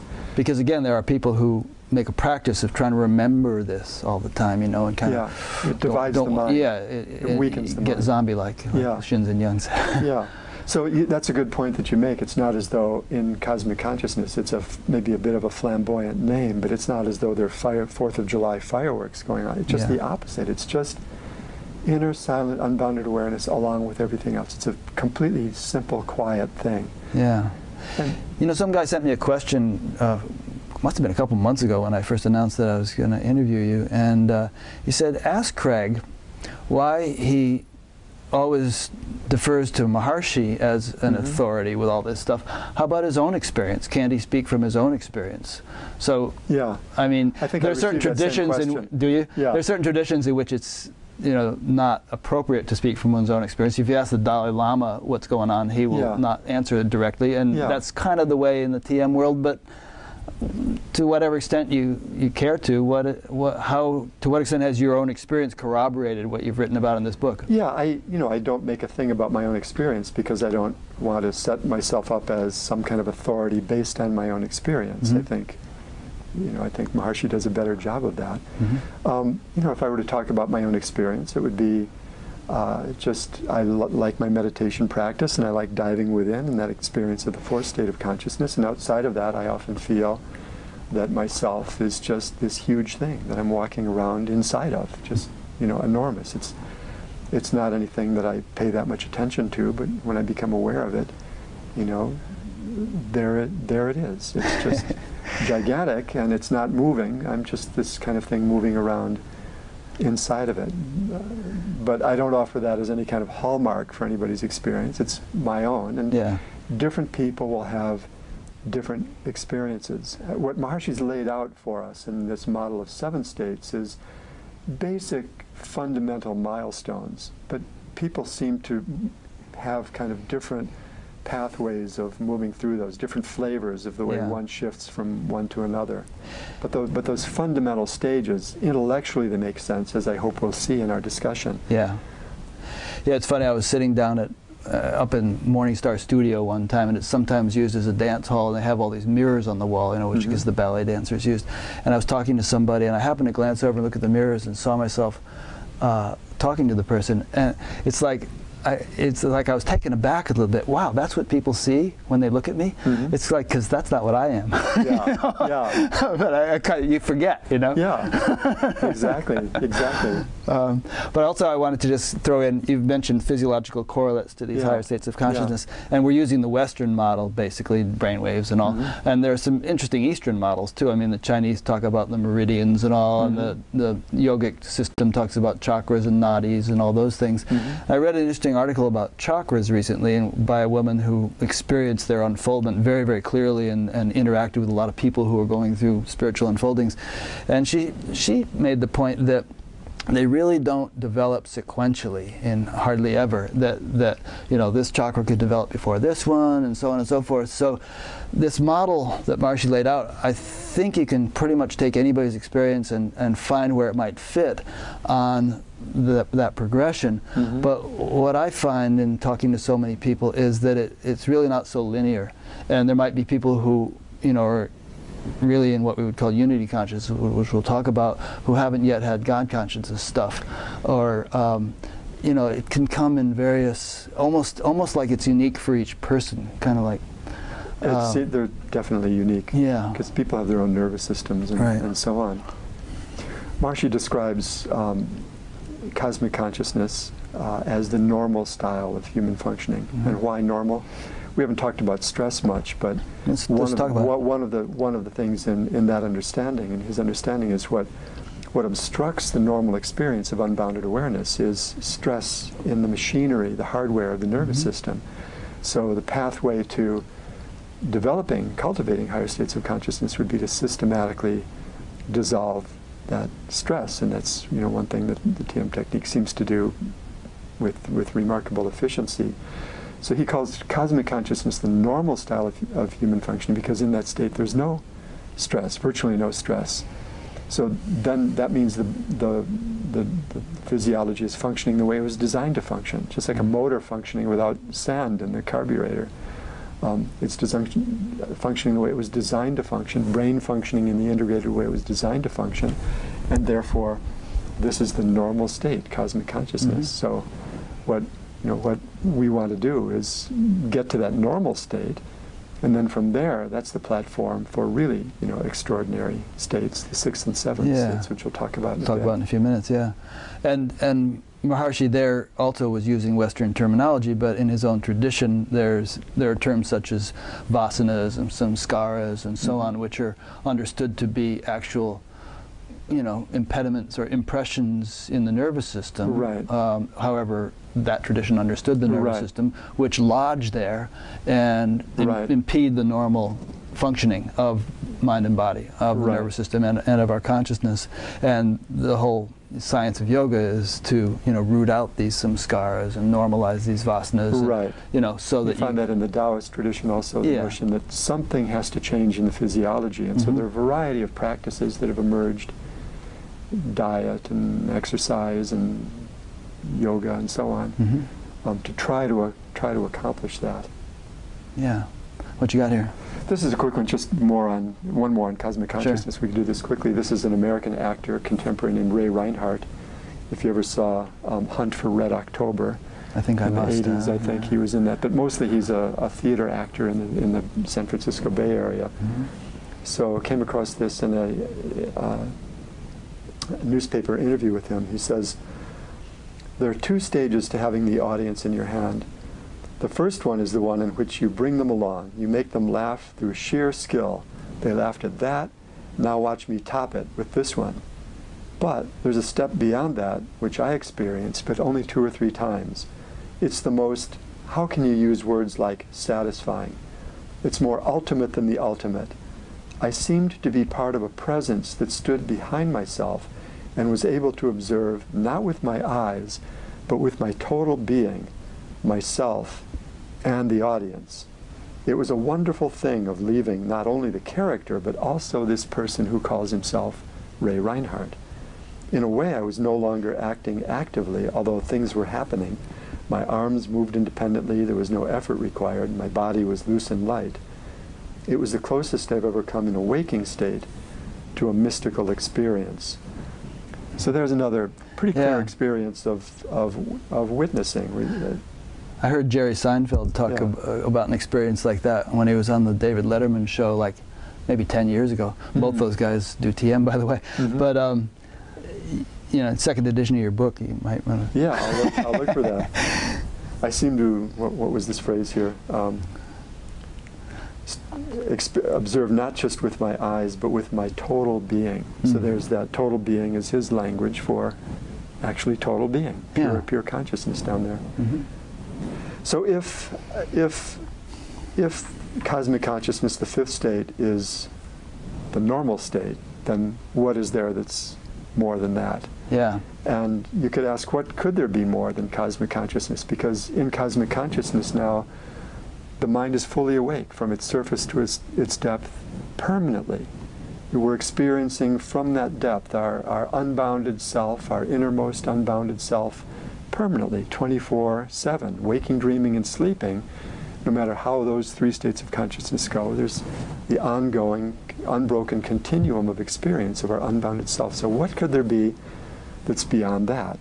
And that. Before you answer that question, incidentally, there's a syndrome in which people wake up to what is probably cosmic consciousness, in which they feel like they're done. Because it feels so complete. And Adyashanti talks about this eloquently too, this fellow I mentioned earlier, that there are so many stages along the way where you feel so complete that you can't kind of conceive of there being anything more. And unless you have a clear understanding, you might conclude that there is nothing more. But anyway, there is. Yeah. So if there's going to be growth beyond cosmic consciousness, it's not going to be inner growth because the mind is fully awake, and it's not going to get any more than we can think that we're using our total mental potential. But where the change develops now is in our experience of the environment around us. And that's going to happen in two stages. The first stage takes us to the sixth state, which Maharishi calls God consciousness, and the final jump will take us to the seventh state, which is unity consciousness. So let's just recap. In the fifth state, the body is free of stress, brain is functioning in an integrated way all the time. So in this state now, the physical organs of perception, eyes, ears, sense of smell, taste, touch, begin to embark on their own process of evolution and development and refinement. Our senses of perception become literally more refined. And that brings with it the ability to experience more refined values of the environment around us, the world around us. So we've talked about the mind in terms of this model of levels of excitation. Excited on the surface, less and less excited. When we meditate, we dive within less excited levels until we reach a level of silence. Turns out that that's really the way the whole world is structured. You could imagine in levels of excitation, levels of intensity of frequency. Things are basically frequencies around us. And so as the senses become more refined, we gain the ability to experience progressively more refined, more subtle, more rarefied, more delicate strata of creation around us until we come to the ability of perceiving the very most delicate fluctuation. And when we've reached that stage, that's what Maharishi calls God consciousness. And the common feature of that stage, what is this most rarefied value of the world around us like? It seems to be light, like self-effulgent light seems to be the common denominator of that. So I will read you, I'll give you another taste. Sure. Here's just a glimpse of, this comes from Rabindranath Tagore, who many of your listeners, viewers will know, great poet of India, voluminous poet and writer.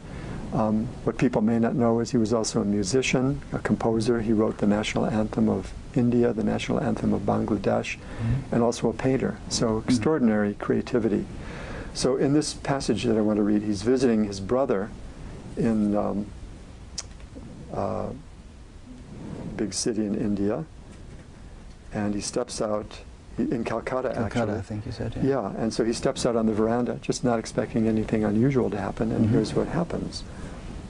He says, where the Sadar Street ends, trees in the garden of Free School Street are visible. One morning I was standing in the veranda looking at them. The sun was slowly rising above the screen of their leaves, and as I was watching it, suddenly, in a moment, a veil seemed to be lifted from my eyes. I found the world wrapped in an inexpressible glory, with its waves of joy and beauty bursting and breaking on all sides. The thick shroud of sorrow that lay on my heart in many folds was pierced through and through by the light of the world, which was everywhere radiant. That very day, the poem, known as The Fountain Awakened from Its Dream, flowed on like a fountain itself. When it was finished, still the curtain did not fall on that strange vision of beauty and joy. There was nothing and no one whom I did not love at that moment. I stood on the veranda and watched the coolies as they tramped down the road. Their countenances, their forms, seemed strangely wonderful to me, as though they were all moving like waves in the great ocean of the world. When one young man placed his hand upon the shoulder of another and passed laughingly by, it was a remarkable event to me.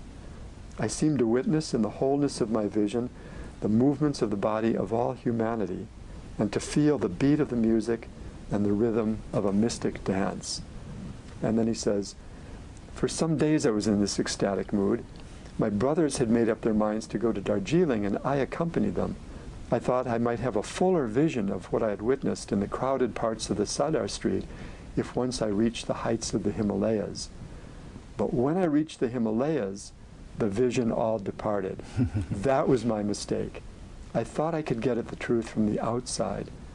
But however lofty and imposing the Himalayas might be, they could not put anything real into my hands. But God, the great giver, himself can open the whole universe to our gaze in the narrow space of a single lane. Nice. That just, I get little chills whenever I read that. Yeah, it's beautiful. And they're just what's coming in through eyes, and he finds the world wrapped in inexpressible glory with waves of joy and beauty bursting and breaking on all sides. He talks about the world, the light of the world, which was everywhere radiant. So the two components here are, there's the physical perception of radiance shining from everything, as though everything is wrapped in a halo. And that's just there, open to his eyes. And he doesn't talk about his other senses of perception, but if he did, that would be there as well. But along with this is this beautiful emotion, this upwelling of universal love, where he says, there's nothing and no one whom I did not love at that moment.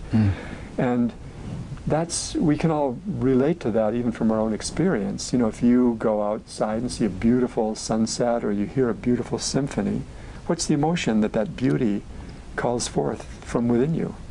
You know, appreciation, some love, I love that music, I love that sunset, there's this beautiful baby's face, I love that.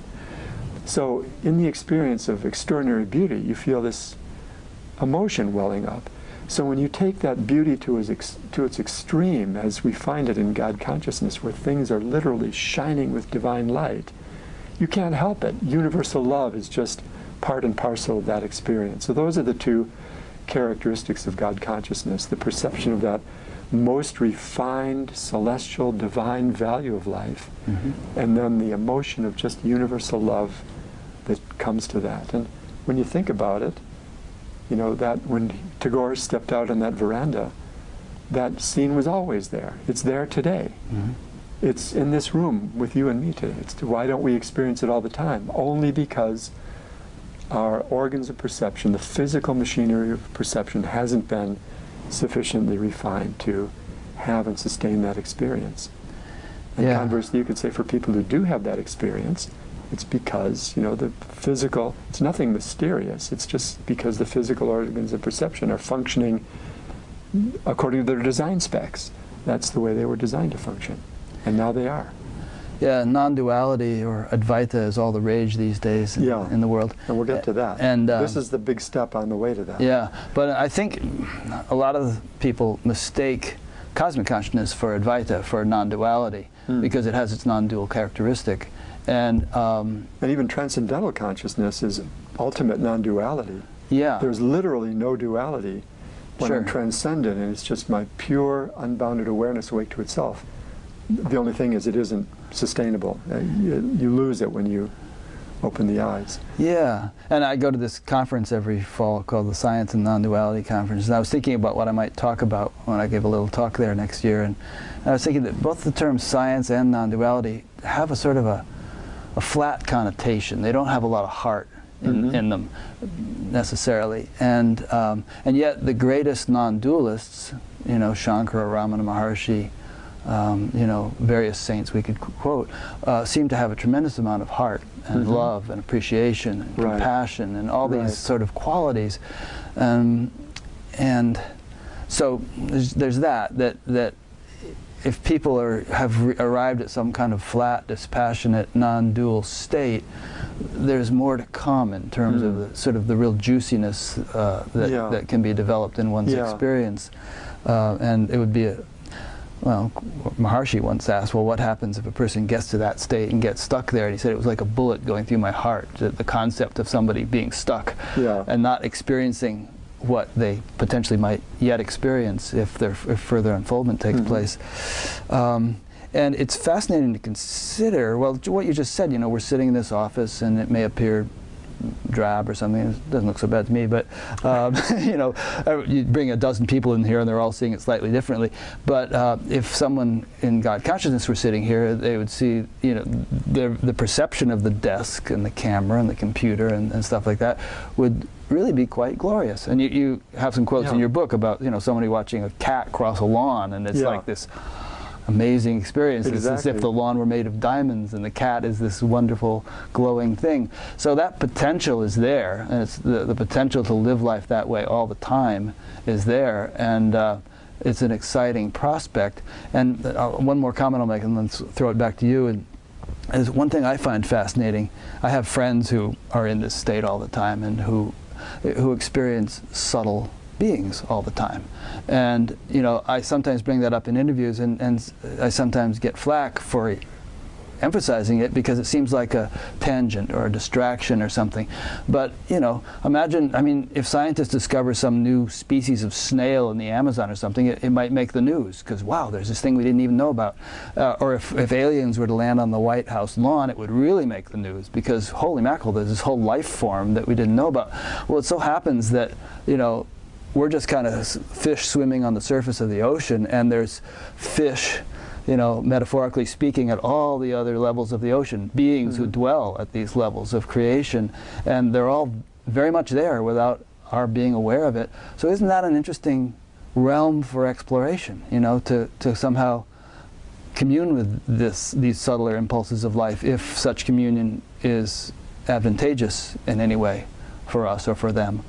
And it says in the Bhagavad Gita that it is, that you support them and they'll support you. You know, there's a kind of mutual thing that gets going. Right. I don't know, it's just like this whole untapped realm of possibility that humanity has yet to awaken to that I find intriguing.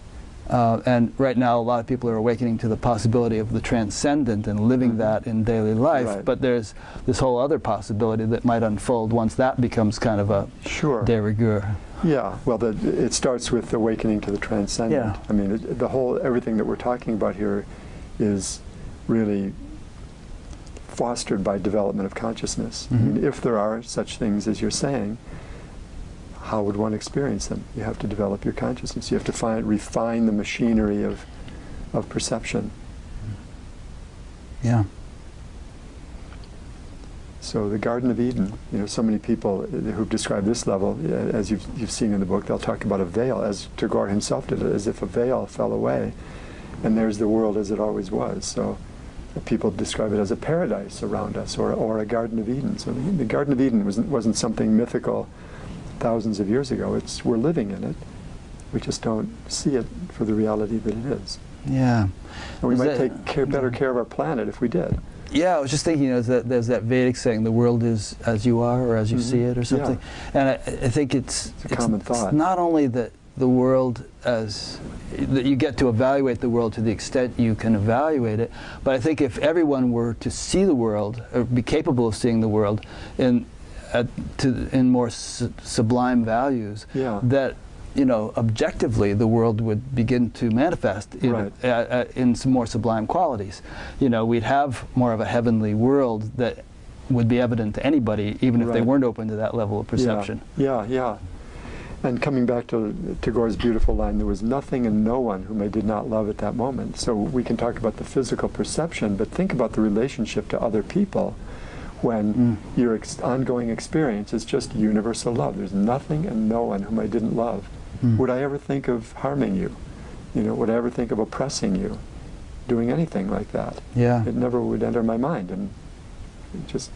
I have to mention Amma here. She'll sit on her dais for sometimes 18 hours straight without a bathroom break, hugging people one after another. And if it's India, it might be 50,000 people that she's got to embrace in that time.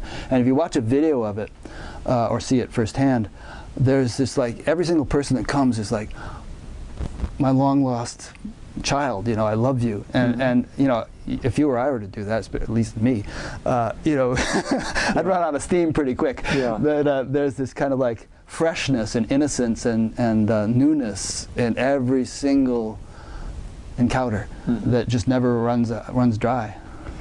Yeah, whether her or others, I think that the underlying point is, again, you can't contrive this. You can't walk outside and say, okay, I'm going to start looking for this. It just really going to start is hugging everybody. Yeah, that would be kind of artificial. End up in jail. I'm going to feel universal love.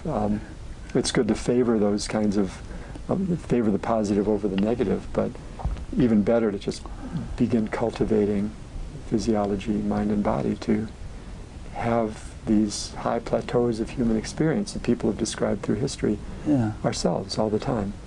Well, it's like we were saying about witnessing. It's not something you evoke intentionally as you go through your day. Neither would this fullness of heart be of that nature. It would be something that is your natural mode of functioning. Yeah. One thing that people might ask, okay, how do we get from one state to another? Well, one pathway. The pathway I personally recommend for the fourth state, transcendental consciousness, is transcendental meditation technique. And regular practice of that leads to, regular experience of transcending, as elicited by the TM technique, leads to the fifth state. It's interesting, though, from the fifth state onward, Maharishi explains, his analysis of those dynamics of growth. From that point onward, the sixth state will just develop automatically. God consciousness. And then the seventh state, unity, will develop. It's just a matter of time. Although he had techniques for developing God consciousness. I mean, advanced techniques that were supposed to help culture that. Yeah, but so in other words, if we're seeing through a glass darkly and then eventually not dark, nice and clear like your glasses, then once we're seeing things clearly, appreciation is just going to grow of its own accord. That's right. Yeah, that's a spontaneous outcome of just that inner growth that's taking place. Right. Ready for the seventh state? Let's go for it. Okay, let's go. So, sixth state, to recap, fifth state, mind fully awake, body free of stress. Sixth state, God consciousness, the ability to perceive even the very finest fluctuations. What could be beyond that? Well, our growth to the sixth state involved the ability to perceive progressively finer, more delicate levels of the world around us. So what could there be beyond that faintest fluctuation? What is there beyond that? Do you want me to answer? You can answer. What is it that's fluctuating? Well, it's still a fluctuation. It's still a fluctuation. And we know from, beginning days of transcending, that, or at least the understanding of that there's something which is beyond fluctuation. Yeah. And which hasn't yet sprouted or emerged.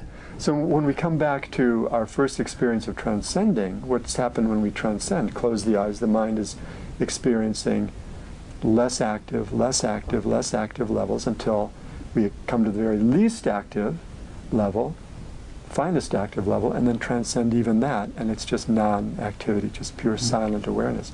So now we have the same phenomenon occurring through our experience in the outward direction. Growth to God consciousness is we're experiencing through our senses of perception, subtler, less active, more and more silent, closer and closer to that underlying unity. And now in God consciousness, the sixth state, we've come to the very faintest fluctuation. So naturally beyond that, there's only one thing. It's just the tiniest little jump, but a major jump nonetheless, to experiencing the underlying silence that appears to be fluctuating. Just like when we transcended in the first place. So, but instead of now in the inner direction, it's the outer direction also. So the characteristics of unity consciousness would be, just as in God consciousness, on the very surface of everything, we're seeing the most refined value, that glorious, divine, celestial, shining radiance. Now in unity consciousness, we're also seeing, right on the surface of everything, the ultimate reality of everything around us, which is pure consciousness, unbounded awareness, which is actually myself with the uppercase L's. It's the same self that I first experienced when I first began to meditate, when I first dove within. Now I'm experiencing myself as the ultimate reality of everything around me. And again, it's not as though things change. It's not as though red, yellow, and green lights on a traffic signal are somehow merged and we don't know when to stop and when to go at an intersection. All of that is still there.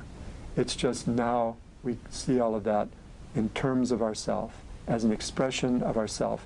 And here's where words really fail, because these words, which are linear and time-bound, they just don't, not only do they not touch the experience of transcendence, but they don't, words are all about diversity. They're not about non-duality or about unity. But so experience in terms of the self, the experience of myself within everything, everything within myself. So if that sounds abstract to some people, let me read a little experience from here. So the backstory here, this comes from, again, a contemporary person. This is a writer named Rita Carter, who's a nonfiction writer in England. She specializes in writing books on medical research, neuroscience research. And I was reading one of her books one time, because I like to keep up on that, and right in the middle she shifts gears, and instead of talking about scientific research, talks about her own experience. And the backstory is she was up in the northwest part of England, driving around the country, interviewing people for her next book, interviewing researchers. She was in Manchester and in the suburbs, and it began to be late at night, and she got lost, and there was a pounding hailstorm. So perfect storm, so to speak. She's lost, and on top of that, her engine breaks down. So what does she do at 1:30 in the morning when it's hailing like crazy and the engine's breaking down? Somehow, finally, she's able to summon a mechanic. Mechanic figures out the problem and gets her car started, but now what to do? It's like 2:30 in the morning. Where should I go? Everything's closed. So the mechanic says, you know what, I have an aunt who lives like a few blocks away from here. I know that she has a spare bedroom. She won't mind if we wake her up, and she'll take you in, and you can spend the rest of the night there. So they wake up the aunt. Aunt takes her in, you poor thing, puts her in a hot tub, gets her a warm nightgown, lights a fire in the fireplace. And so Rita Carter climbs out of the bath, dons the nightgown, climbs into bed, and then I'll just read her own words from here on. She says, "When I noted the fire, one of those built-in gas burners, was still on, I thought I should probably get out of bed and switch it off. But as I looked at it, something very strange happened. I realized that I was not only looking at it from the perspective of where I lay, but, weird as this may sound, I was seeing it too from within the flame itself. I was the fire, absorbed into its redness and warmth, both giving and receiving its heat. At the same time, it was not a sequential realization, I became aware that I was also the bed and the walls and the window and the sheets. Myself seemed to have bled out of its boundary and infiltrated every crevice in the room. Stranger yet, I was not just in the room, but beyond it too. Although I could not literally see beyond the four walls, I seemed to be outside them as well as within. Indeed, I felt that I was everywhere and everything, embracing the most distant stars and yet also inhabiting the smallest speck of dust. All sense of space, location, boundedness, and division disappeared. As all this happened, I thought, or rather I knew, that what I was experiencing was the real state of things, that I was a part of some much greater whole, and that all my experience up until now had been in some sense unreal. Despite its peculiar nature, I felt no anxiety, and odder, no curiosity. It all felt entirely natural. I have no idea how long the feeling lasted. At some stage I lay down and slept. In the morning, the fire, still burning, was back in its appointed place, and so was I." But unlike a dream, the experience remained crystal clear and as real and significant as it had been while it happened. So there is the experience of the self in everything. I became aware that I was the bed and the walls and the window and the sheets. And again, that may sound crazy from an ordinary waking state point of view. How could that be? It seems impossible. But in that state of consciousness, at least as she's describing her brief glimpse of it, that is the reality, self-evident reality, that everything is just the expression of herself. Not the Rita Carter self, not the Rita Carter limited ego who's driving around interviewing people. Yeah, that hasn't become a sheet. The unbounded. Fire. It's the unbounded self. The unbounded self. And then I love this line that as this happened, I thought, or rather I knew that what I was experiencing was the real state of things. That I was part of something a much greater whole, and that all my experience up until now had been in some sense unreal. So this is such a simple, seventh state of consciousness, unity consciousness. It sounds like it's really up there or out there. But really it's nothing, it's just the simplest possible experience that there could be, which is just experiencing all of this amazingly diverse world around me as nothing other than my own self, moving within itself, just experiencing myself in everything. It's just, in Maharishi's phraseology, one unbounded ocean of consciousness in motion. That's the experience of unity, and that's the birthright of every human being. It's interesting that it doesn't have to be just glimpsed. Again, our theme is, this can be cultivated. But it's interesting that you can have the glimpse without actually having had glimpses or permanent states of the previous developmental stages. And that question often comes up. How is it that you glimpse that without? Well, why not? Yeah, because if this is the expression of a certain style of brain and body functioning, the brain wants to function and body wants to function in a more normal, integrated way. That's the way they were designed to function. So it's entirely plausible that for a few moments or hours the body could click into that style, that channel. Just like for Billie Jean King, it clicked into the channel for the fifth state, cosmic consciousness, or for Rabindranath Tagore, the fifth state. What does she say here? That's the way things actually are, or something? Yeah, something like that. This is a much greater whole. So as we're growing towards all the higher states, and we all are growing toward them, whether we want to or not, whether we know it or not, whether we're practicing a meditation, that is the direction of human growth. That is one of the messages of our primordial tradition, that we were talking about earlier. But when we're growing toward all of them simultaneously. So it's entirely possible that along the way we could glimpse them. Yeah. Glimpse any of them. Just like here in Iowa, it's cloudy most of the time in the winter, but every now and then the clouds clear and there's a little sunshine through, and then the clouds come back in. Exactly. Well, that's a good metaphor. The sun is always there up in the sky. It's just sometimes the clouds clear and sometimes they don't. And we could, to pursue the analogy a little further, the clouds are just the stresses or the strains or the fatigue or whatever, the noise in the nervous system that prevents it from functioning normally and prevents it from just radiating that experience as a spontaneous, all-time reality. Yeah, that's an interesting point. A lot of people, when they awaken, have this realization of, I've always been in this state. I just forgot it or didn't realize it or something, but it's always been here. How could I not have seen it? And it's like, and some people even after maybe they've been practicing some technique or path for 20 or 30 years, they turn right around and say, you don't need to practice techniques or paths, because you are that. It's always shining. And it's like the sun might say, I'm always shining. I don't care whether or not there's clouds. But it kind of matters to people on the ground who are blocked by those clouds from seeing the sun. And techniques are like the wind, they kind of help to clear away the clouds, and ultimately it's a thorn removing a thorn, and they may outlive their usefulness, and one might not need them anymore eventually, but they serve a purpose for most people at a certain stage of their growth, at many stages of their growth. Seems to serve a purpose for a lot of people. So one size does not fit all, and like you were saying earlier, I think, the prescription for one stage of development is not necessarily the prescription for another or others. You kind of have to have the medicine that's appropriate. I'm throwing out metaphors right and left here. Because there is definitely a kind of an anti-technique niche out there in the whole spiritual world.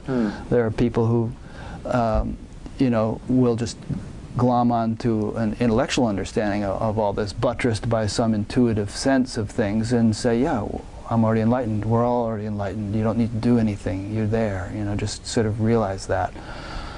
But that's a little hard for me to just, you know.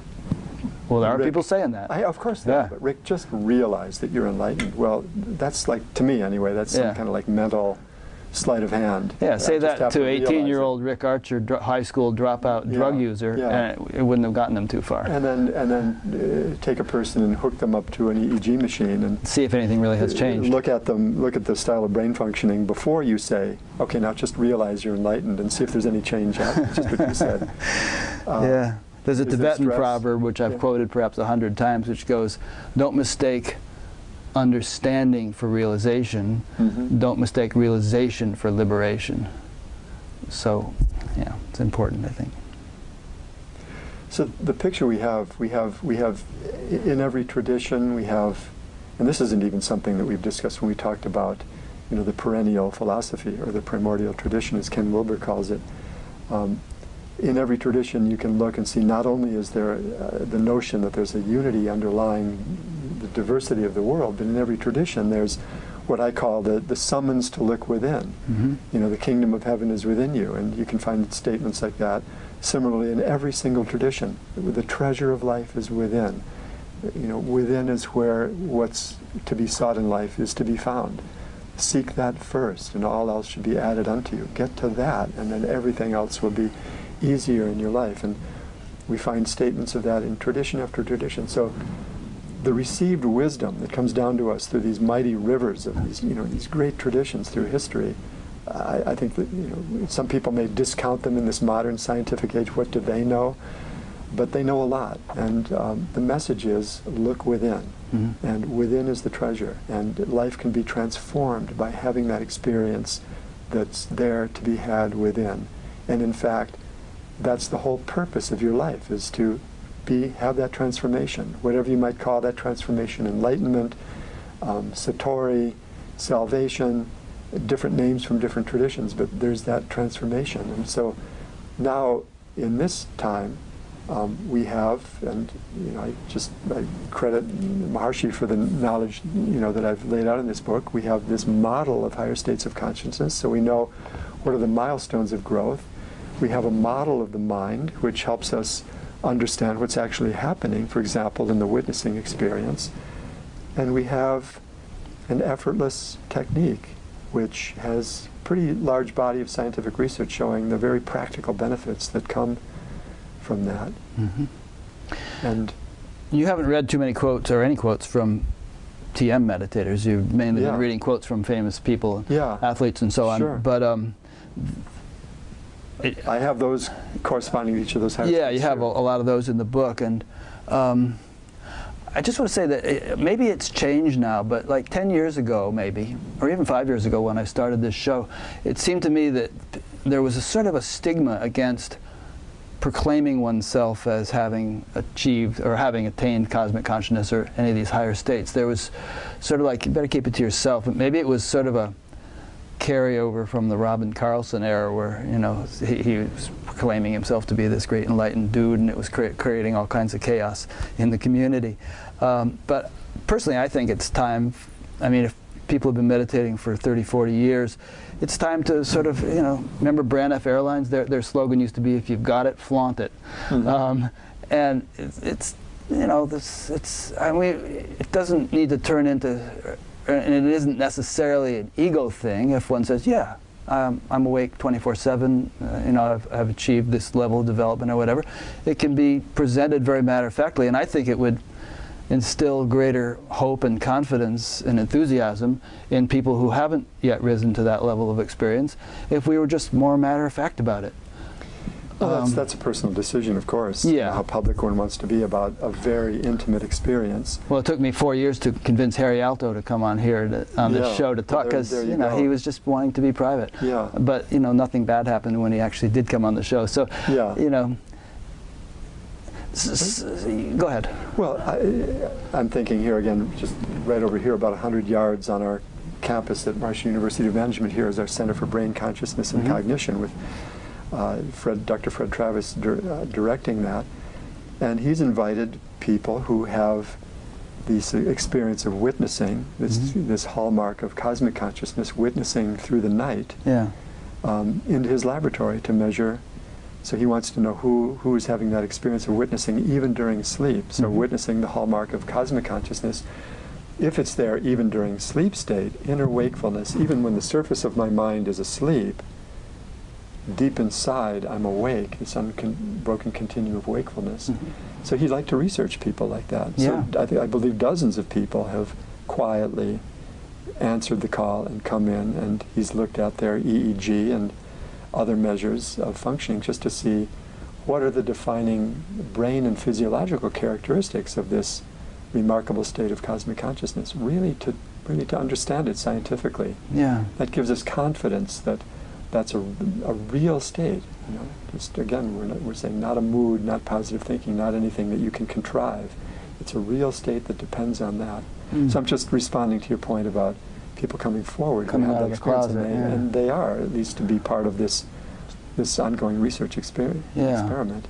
But I mean, it's a good selling point for TM to realize that, you know, if someone aspires to enlightenment, you know, it is happening. It's not necessarily just going to be a glimpse. I don't know statistically what the track record is in terms of, you know, but you know, well, statistically, track record would be pretty difficult to measure because there's so much variability from person to person. And you know, if you were to take, I suppose you could take 500 people and teach them TM and then track them over 5 or 10 years.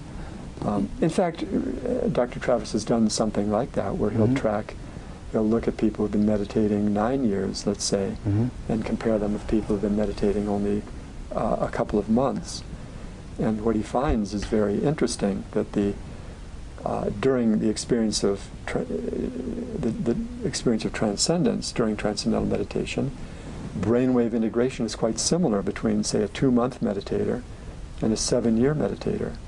So it's not as though through TM practice you're getting better at it. Like you're not any better 7 years later. It's a very, very striking shift from little coherence to a great deal, even within the first couple of months.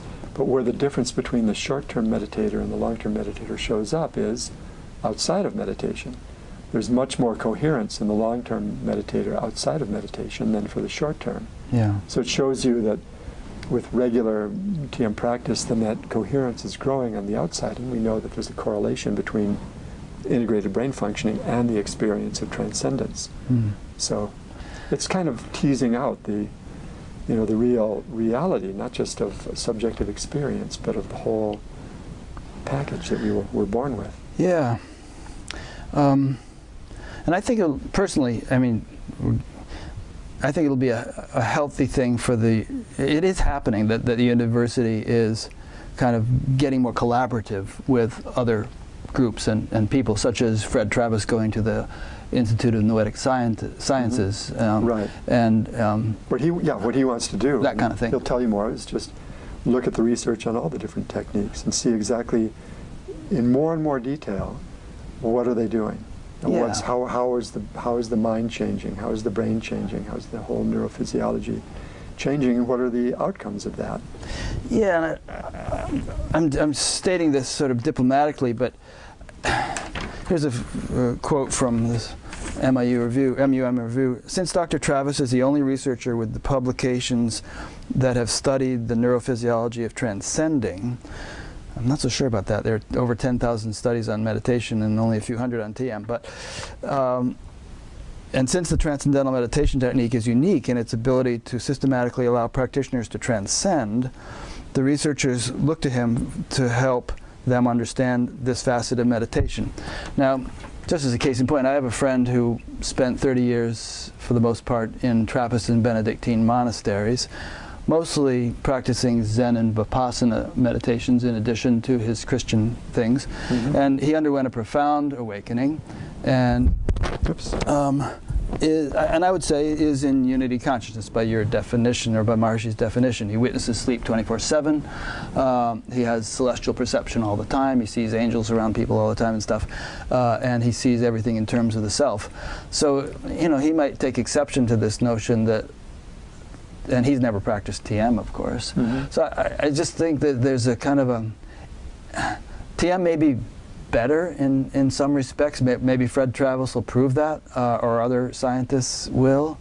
But there's a danger in the attitude of our way is the best way, or the only way, or any such thing, I think. And the more we can kind of have a all-encompassing, we're all in this together, and let's see what you know, and let's see what you experience kind of attitude, the more progress will make us as a greater spiritual community, and the more progress MUM will make in terms of collaborating with these people and being welcomed and appreciated. I don't mean to put you on the spot with that statement, but it's just my attitude. I think let's take a scientific viewpoint here, and that's what Dr. Travis is. Let's just look at the evidence and make our, you know, if we're going to make any judgments about anything, or decisions or conclusions, let's have them be evidence-based. And one of the points that he makes is that every experience changes the brain. That's known. That's been known for the last decade or so. And so everything that you do in the mind is going to activate the brain in different ways. I can read to you an experience from this book. You can read it, and that'll produce some kind of brain functioning in you listening to me read it. If you just read it with your own eyes, a different kind of style brain functioning, because different parts of the brain are being activated. So it stands to reason that different techniques involving different procedures, different things that you're doing, will produce different styles of brain functioning. It just stands to reason. Different styles of brain functioning will produce different outcomes. So, you know, I would say it's a fair statement to say that you can't claim all meditation techniques are the same. They've been shown not to be. Right. You know, there's abundant research showing that. So it would be like saying all exercises are the same, or all diets are the same, or all movies are the same, or all books. It would be crazy to say that. Yeah. It's not scientifically defensible. So let's be scientific and empirical about it and see, okay, what are the outcomes then? What changes? How does brain functioning change? What are the changes in behavior or health or whatever else we want to measure after that? And then let that be our guide in what we want to. Well, so all techniques aren't the same, but it seems like more than one technique can actually lead to transcendence, if the people I talk to all the time are any indication. But some techniques are more efficient than others. Like, you know, I interviewed Dan Harris of ABC News, who wrote that book 10% Happier, and he was describing how he had just meditated before the interview and how it was agonizing. But he sat there for half an hour and soldiered on, you know, muscled through it. And I thought, my heart went out to him. I said, you know, I didn't want to undermine his respect or authority of his teachers or anything, but I just thought it can be so much easier, you know. I mean, why struggle? But then, you know, there's my friend I just mentioned who was in the monastery. He says when he sits to meditate, which he does every morning, he just focuses on presence for a few minutes, and then he's in samadhi for a couple of hours. No thoughts, no nothing. He's gone, but awake. There's a guy I interviewed a couple weeks ago who does some form of contemplative meditation, which sounded a little complicated to me, but for him, he too goes into a state of samadhi completely beyond bodily awareness and sits there for a long period of time. And there was a guy I talked to on the phone the other day who's helping with my website, who does 4 hours of yoga practice a day. When he sits to meditate for an hour, he too goes into a state of samadhi, you know, and with, you know, no mental activity beyond bodily awareness, just pure consciousness. Right. So different people are finding different ways to evoke it, and it would be interesting for Fred to study these people in the state of samadhi and see if once having transcended the physiological indicators are similar, even though while in the process of transcending, practicing this, that, or the other thing, they're different. Yeah, if it's true samadhi, again, I'm not a neuroscientist, but I would imagine that the physiological markers would be the same. I guess the question would come up, how universally applicable is any given procedure over another? You know, what works for one person, you know, these examples that you gave, the person in the monastery, Yeah. you know, would that work for hedge fund managers in New York City? Yeah, would he be able Or, to get you know, anywhere with that? Yeah, or, Right. you know, at-risk, you know, school children who have to get Yep. checked for weapons when they come into a school, or, Yeah. you know, people with PTSD. So the point's well taken. you Yes, know, I mean, yeah. it's a free world, and people can choose whatever they want to do. They can choose any exercise or not, or any, you know, diet or not. You know, I think being guided by research can be valuable because it filters out individual predilections. You know, who knows what state a person was already in when they began a particular practice. Yeah. So again, I think you get the point. Yeah. So, you know, I think the fact that there are more and more people interested in meditation, they're pursuing different paths, on the whole, you know, I'd say that's a good thing. It means that more and more people realize that there's more to life than we're living. They want it. Yeah. They see meditation as a pathway to getting that. Just, you know, what's going to be most universally applicable, and especially when we talk about institutionalizing it in schools or hospitals or prisons or you know, PTSD settings or something. There's where people are going to want to see, you know, some real solid research before investing, you know, the kind of time and money that would be involved in that. Yeah, and there's a lot of mindfulness and Vipassana type programs in prisons and so on, and I can't speak for their effectiveness. I mean, there's a movie about that. You've probably seen it, Doing Time, Doing Vipassana. Haven't seen it. So, you know, 20 years from now, 30 years from now, maybe it'll be more clear that if you're going to invest the time and money in a program, it ought to be this particular one, you know, because you're going to get more bang for the buck. Yeah. What are you looking at there? Well, actually, I have a. I'll just give this to you. We don't. Sure. This is. Three types of meditation compared. Automatic. So this goes through and analyzes the research on. It's categorizing 3 different categories. Automatic self-transcending is one category, and the TM technique comes into that category. It means it's a technique that transcends its own activity. And then there are 2 other kinds. One is focused attention and open monitoring. And so that's a review of all the research on all of them. And I think that's illuminating, but way beyond the scope of our conversation here. Sure. But it does show that really shows that different meditation techniques produce different outcomes. Yeah. No, I agree. I guess I'm just thinking God is not a one-trick pony. It's a big world, a big universe. God knows how many things are out there, you know, that people are practicing and doing. And you have South American shamans having amazing experiences, and you know, Native Americans going through their processes that they do. I mean, this seems one of the clearest people I ever spoke to is a kind of a professor at a university in Ohio who took high doses of LSD on very controlled conditions about 100 times and had really remarkable experiences, and was so bright and clear to talk to. He stopped doing it, but and I'm not about to do it again.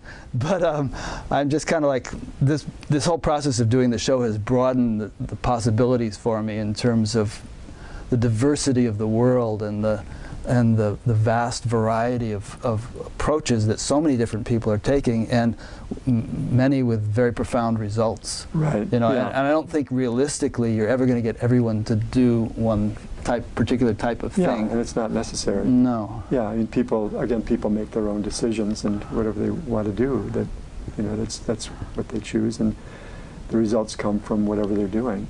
But certainly, the heartening thing is that does seem to be some kind of awakening, that there is something more.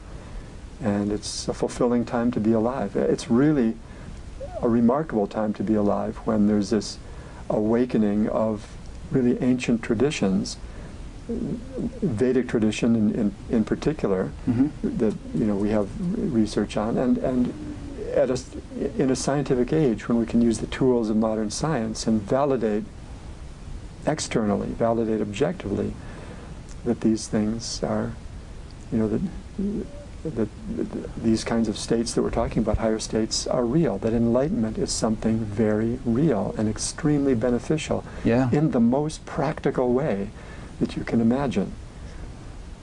Nothing is more practical. Nothing is more practical. Yeah. Seek that first, Yeah. and all else is added. Make that the highest priority, whatever it is that you want to aspire to in life. Sure. And don't get me wrong, it's not like I'm so eclectic that I just say, oh, just do anything and it'll all be the same. I mean, just yesterday I referred a client of mine to Bobby Roth, who, you know, my client lives in Manhattan. He's a periodontist. He's feeling rather stressed these days, and I thought, you really ought to look into this, and, you know, I think it would do you a lot of good. Bobby Roth is a TM teacher based in Manhattan. But, you know, it's slide in the family stone, said different strokes for different folks, and I don't always make that recommendation. I mean, sometimes I'll say, well, you ought to go see this person over here, because they, and people ask me all the time, what do you recommend? Who should I see? Sometimes, you know, people just resonate with a certain direction, and it works for them more effectively than something else might. Let's say we can't go without saying that we are broadcasting from the campus of Maharishi University of Management in Fairfield, Iowa, from my office on the second floor of the Dreyer building. And this is a university where accredited by the Higher Learning Commission, and bachelor's degrees and master's degrees and PhD programs. I have a couple of those from here. Yeah, you do. And we have, I think this year, in any given year, we have students from 85 countries around the world. So it's like this miniature United Nations, improbably, in the cornfields of Iowa. And so many different cultures, and you walk around and you see so many different skin colors and hear English spoken with every different accent and different religious traditions. But it's an amazing place to be, where people are unified by this experience of transcendence through the transcendental meditation technique. And our particular take on education we call consciousness-based education. So if people were to come here, they'd find students studying business and media and communications and, you know, art and writing, just like you'd find anywhere else, and people from all over, but twice each day, transcending. And that really makes it quite a special place. And people, you know, I remember my father, first time he came to visit, he's from Chicago, and he just was commenting on how peaceful it felt here and everything. And he said, as your mother and I drove away, we got about 15 miles, 20 miles out, and I could just feel that peace receding. Interesting. So the effect... Yeah, people say, coming in this direction too, they say, I get to about Iowa City and I can start to feel it. So here's a place where there's been, like, back of the envelope estimates, 40 or 50 million person hours of transcending. It really creates an atmosphere that's pretty special. And a learning environment that's pretty special also, you know, without a lot of the stress that typifies higher education everywhere. So that's been I kind of tripped into this early in my life, and it's been really a joy for me to be doing this. I really enjoyed being a student here, and you were one of my instructors in the writing classes. And also from where I'm sitting... early adopter of Macintosh technology. Yes, I was. And from where I'm sitting, I can also see the Maharishi School of the Age of Enlightenment, which is a kind of the grammar school for kids of that age. And I know people who have moved to town who have no TM background, who just want their kids to be in that school, to get out of the type of school they might otherwise be in, and just be in a really nourishing environment. So there's that too. That's a great example of how, when brain potential is being developed, then wherever you would put your attention, you would excel. I mean, as you know, those students have won awards in theater competitions and state science fairs and art competitions and photography competitions. And the principal talks about going to a theater competition, and the students are winning top banners, and people say, well, you must be a theater school. Or to a science fair, well, you must be a science school. No, we're none of those. We're just a school. But students who are growing in there, and all the students there, just like all the faculty and staff, practice transcendental meditation. And so wherever they want to put their attention, they excel. That's just what happens when you develop yourself, when you really start to awaken to the self that we're all carrying around deep inside, but most people are asleep to. But people are starting to wake up to more and more, which is so encouraging for our time. Yeah. One thing we haven't touched upon, this has been a very long interview, and bear with me for a minute, and that is, though, that originally Maharishi said, well, 5 to 8 years would be in cosmic consciousness. And, most people now, many decades in, around here, wouldn't say that they are in cosmic consciousness yet. So it definitely is, I mean, not that there's any big rush. And personally, I've always enjoyed my life as it's unfolded, and I don't feel like any urgency to attain this, that, or the other state. But it's a lifelong process. And, people have stuff they go through. I mean, there are people with various, psychological twists and turns that might take some unraveling. So it's not totally a piece of cake, this whole evolution and enlightenment business. No matter how effective the technique you practice twice a day, there might be a need for therapy. Well, I mean, there have been, as I say, drug uses. There have been suicides. There have been all kinds of divorces. People go through human stuff, and so we shouldn't give the impression that it's like, oh, I'm just going to learn this and everything's going to be rosy. There's stuff that you need to work through. The average person needs to work through. All marriages aren't going to be ideal, if there is such a thing. And it's like, kind of keep realistic here a little bit. Well, definitely. There's stuff, and everybody has, let's use the word karma. Everybody has their own history of things that they bring with them. Right. And so that's going to affect the color and flavor of their growth into higher states of consciousness. Taking broad statistical picture, you use the word likelihood. People may have a heart attack, but the likelihood, broad picture of people having a heart attack is going to be less. People may get divorced, but research shows generally that relationships improve. Because there's less stress in the person. Where relationships fall apart is often because of high stress that people just can't cope with, and so the way that they get rid of the stress is just separating from each other. So is transcendental meditation practice a guarantee of lifelong marriage? No.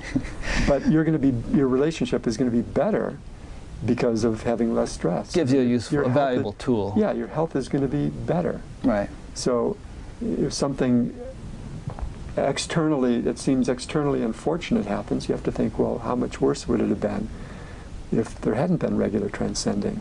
And try to stay for the person. So yes, you're right. People have to go through stuff, but it's a pretty good tool to be able to take recourse to myself deep inside, just to have twice a day when I want it, deep inner peace, just to reconnect with that and to be more connected with that day by day. Going forward, it's just really. And I'm playing devil's advocate and giving you a little bit of a hard time here, but I haven't missed a meditation since July 25th, 1968, Good man.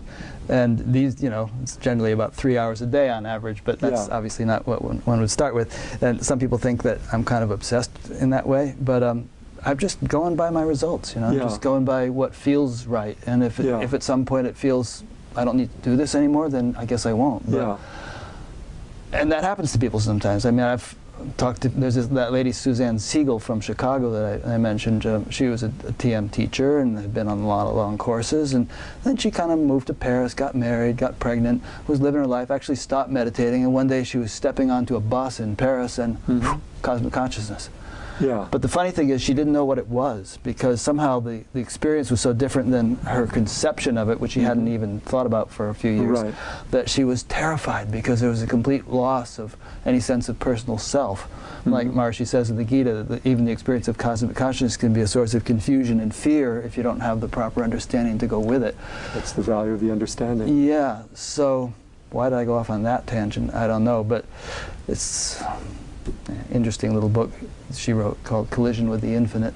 I'm not sure she would recommend her particular path. No. But and she ended up dying of a brain tumor at the age of 42. Oh, I have read about her. And the funny thing was, she lived in terror for 10 years, all the while getting a PhD and raising a daughter, but always looking for a personal self and not being able to find one. And then finally she met with this teacher named Jean Klein, who was a well-known Advaita teacher, and he just said, stop looking back. This is a good thing that's happening. Stop kind of trying to find that individuality that used to be the totality of your existence. And she kind of relaxed into it, and then everything was good. We have a lot of students who come here these days may have already done some meditation practice and some don't, but the students here have, it seems to all of us, the faculty, that the experiences are just more and more, as you're saying, clear. I remember a couple of years ago instructing one student in transcendental meditation, and he hadn't done any meditation before. And he came out of his very first meditation, and he said, "That was so deep." He said, it just seemed to be pure wakefulness. He said, "I just seemed to feel this kind of unboundedness in the space between thoughts. Does that make any sense to you?" And I said, "Yeah, I understand what you're saying." Yeah. Yeah. That's a cool thing. Yeah, so it was clear enough that he could see that. And what we're referring to here, Maharishi explains, even there's a gap between thoughts that people aren't normally aware of just because the mind is so noisy all the time. Yeah. But in between thoughts, there's a gap where there's just pure transcendental consciousness, just the self. And a young man came from, I think it was Nepal, to our computer science professionals program. And after his first days of meditation, he was talking about just deep silence and everything. He'd go outside of the building and things are just looking more and more beautiful. And so everybody's experience is different, but things can happen quite quickly. And you know, those are not unusual experiences in this wonderful environment here. Yeah. And that was my experience as a TM teacher, having taught about 1,000 people or so. Yeah. You know, not everybody has this big profound thing when they first learn, but a lot of people, you know, from day one, first sitting, something really significant happens. The teachers and the team teachers in the field seem to be saying that that's more and more the case. Yeah. Long-term teachers, that people are coming in and just boom, right from the beginning. And whether it's just like rising, you know, the term we like is, you know, coherence in the collective consciousness of the world. Something is rising that's maybe giving rise to what you were talking about earlier in our conversation. Someone used the metaphor that perhaps in the day of the Buddha or something, there was this very thick membrane that had to be penetrated to sort of break through to the transcendent or to enlightenment or whatever. And now it's been penetrated so many times that it's getting rather porous, you know? And so it's more likely that one will just sort of wake up spontaneously, or, you know, when they learn to meditate, go into a very deep, clear state right off the bat. Yeah. It's just getting kind of more in the air of the world. So my main takeaway would be just the experiences of the great geniuses of history, from Lao Tzu to Plato, from the great saints of the Christian tradition, the great scientists like Albert Einstein, athletes like Billie Jean King and Pele, and poets and artists like Wordsworth and Tennyson, and these beautiful experiences, these golden nuggets of experiences that people have described, that I've collected here, they just no longer have to be a matter of chance. They can be cultivated by anybody. And as I try to show, the TM technique is just a very effective, efficient way of doing that, with amazing, amazing benefits that scientifically verified that come along with that. Yeah. So it's a great time to be alive, and I feel like all of these people have become my friends as I've really delved into their work and become familiar with them.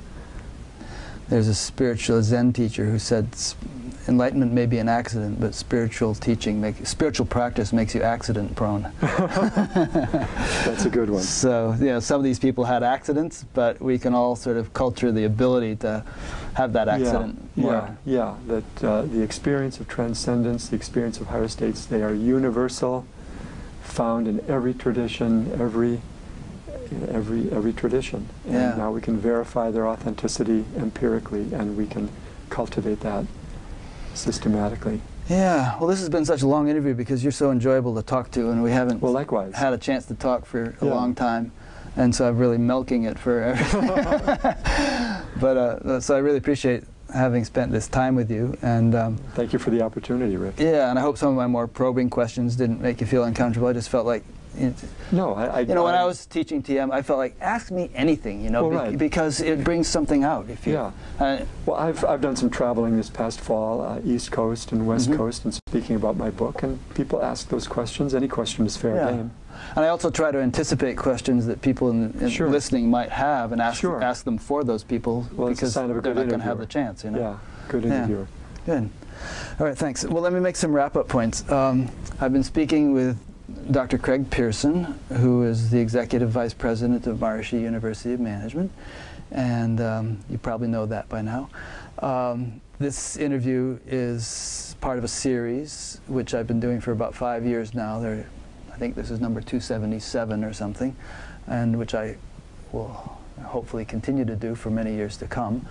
So if you're just kind of discovering this for the first time, go to batgap.com, B-A-T-G-A-P, which is an acronym for Buddha at the Gas Pump, and there you'll see a past interviews menu, and under that you'll see all the interviews that have been done so far, categorized in about 4 different ways.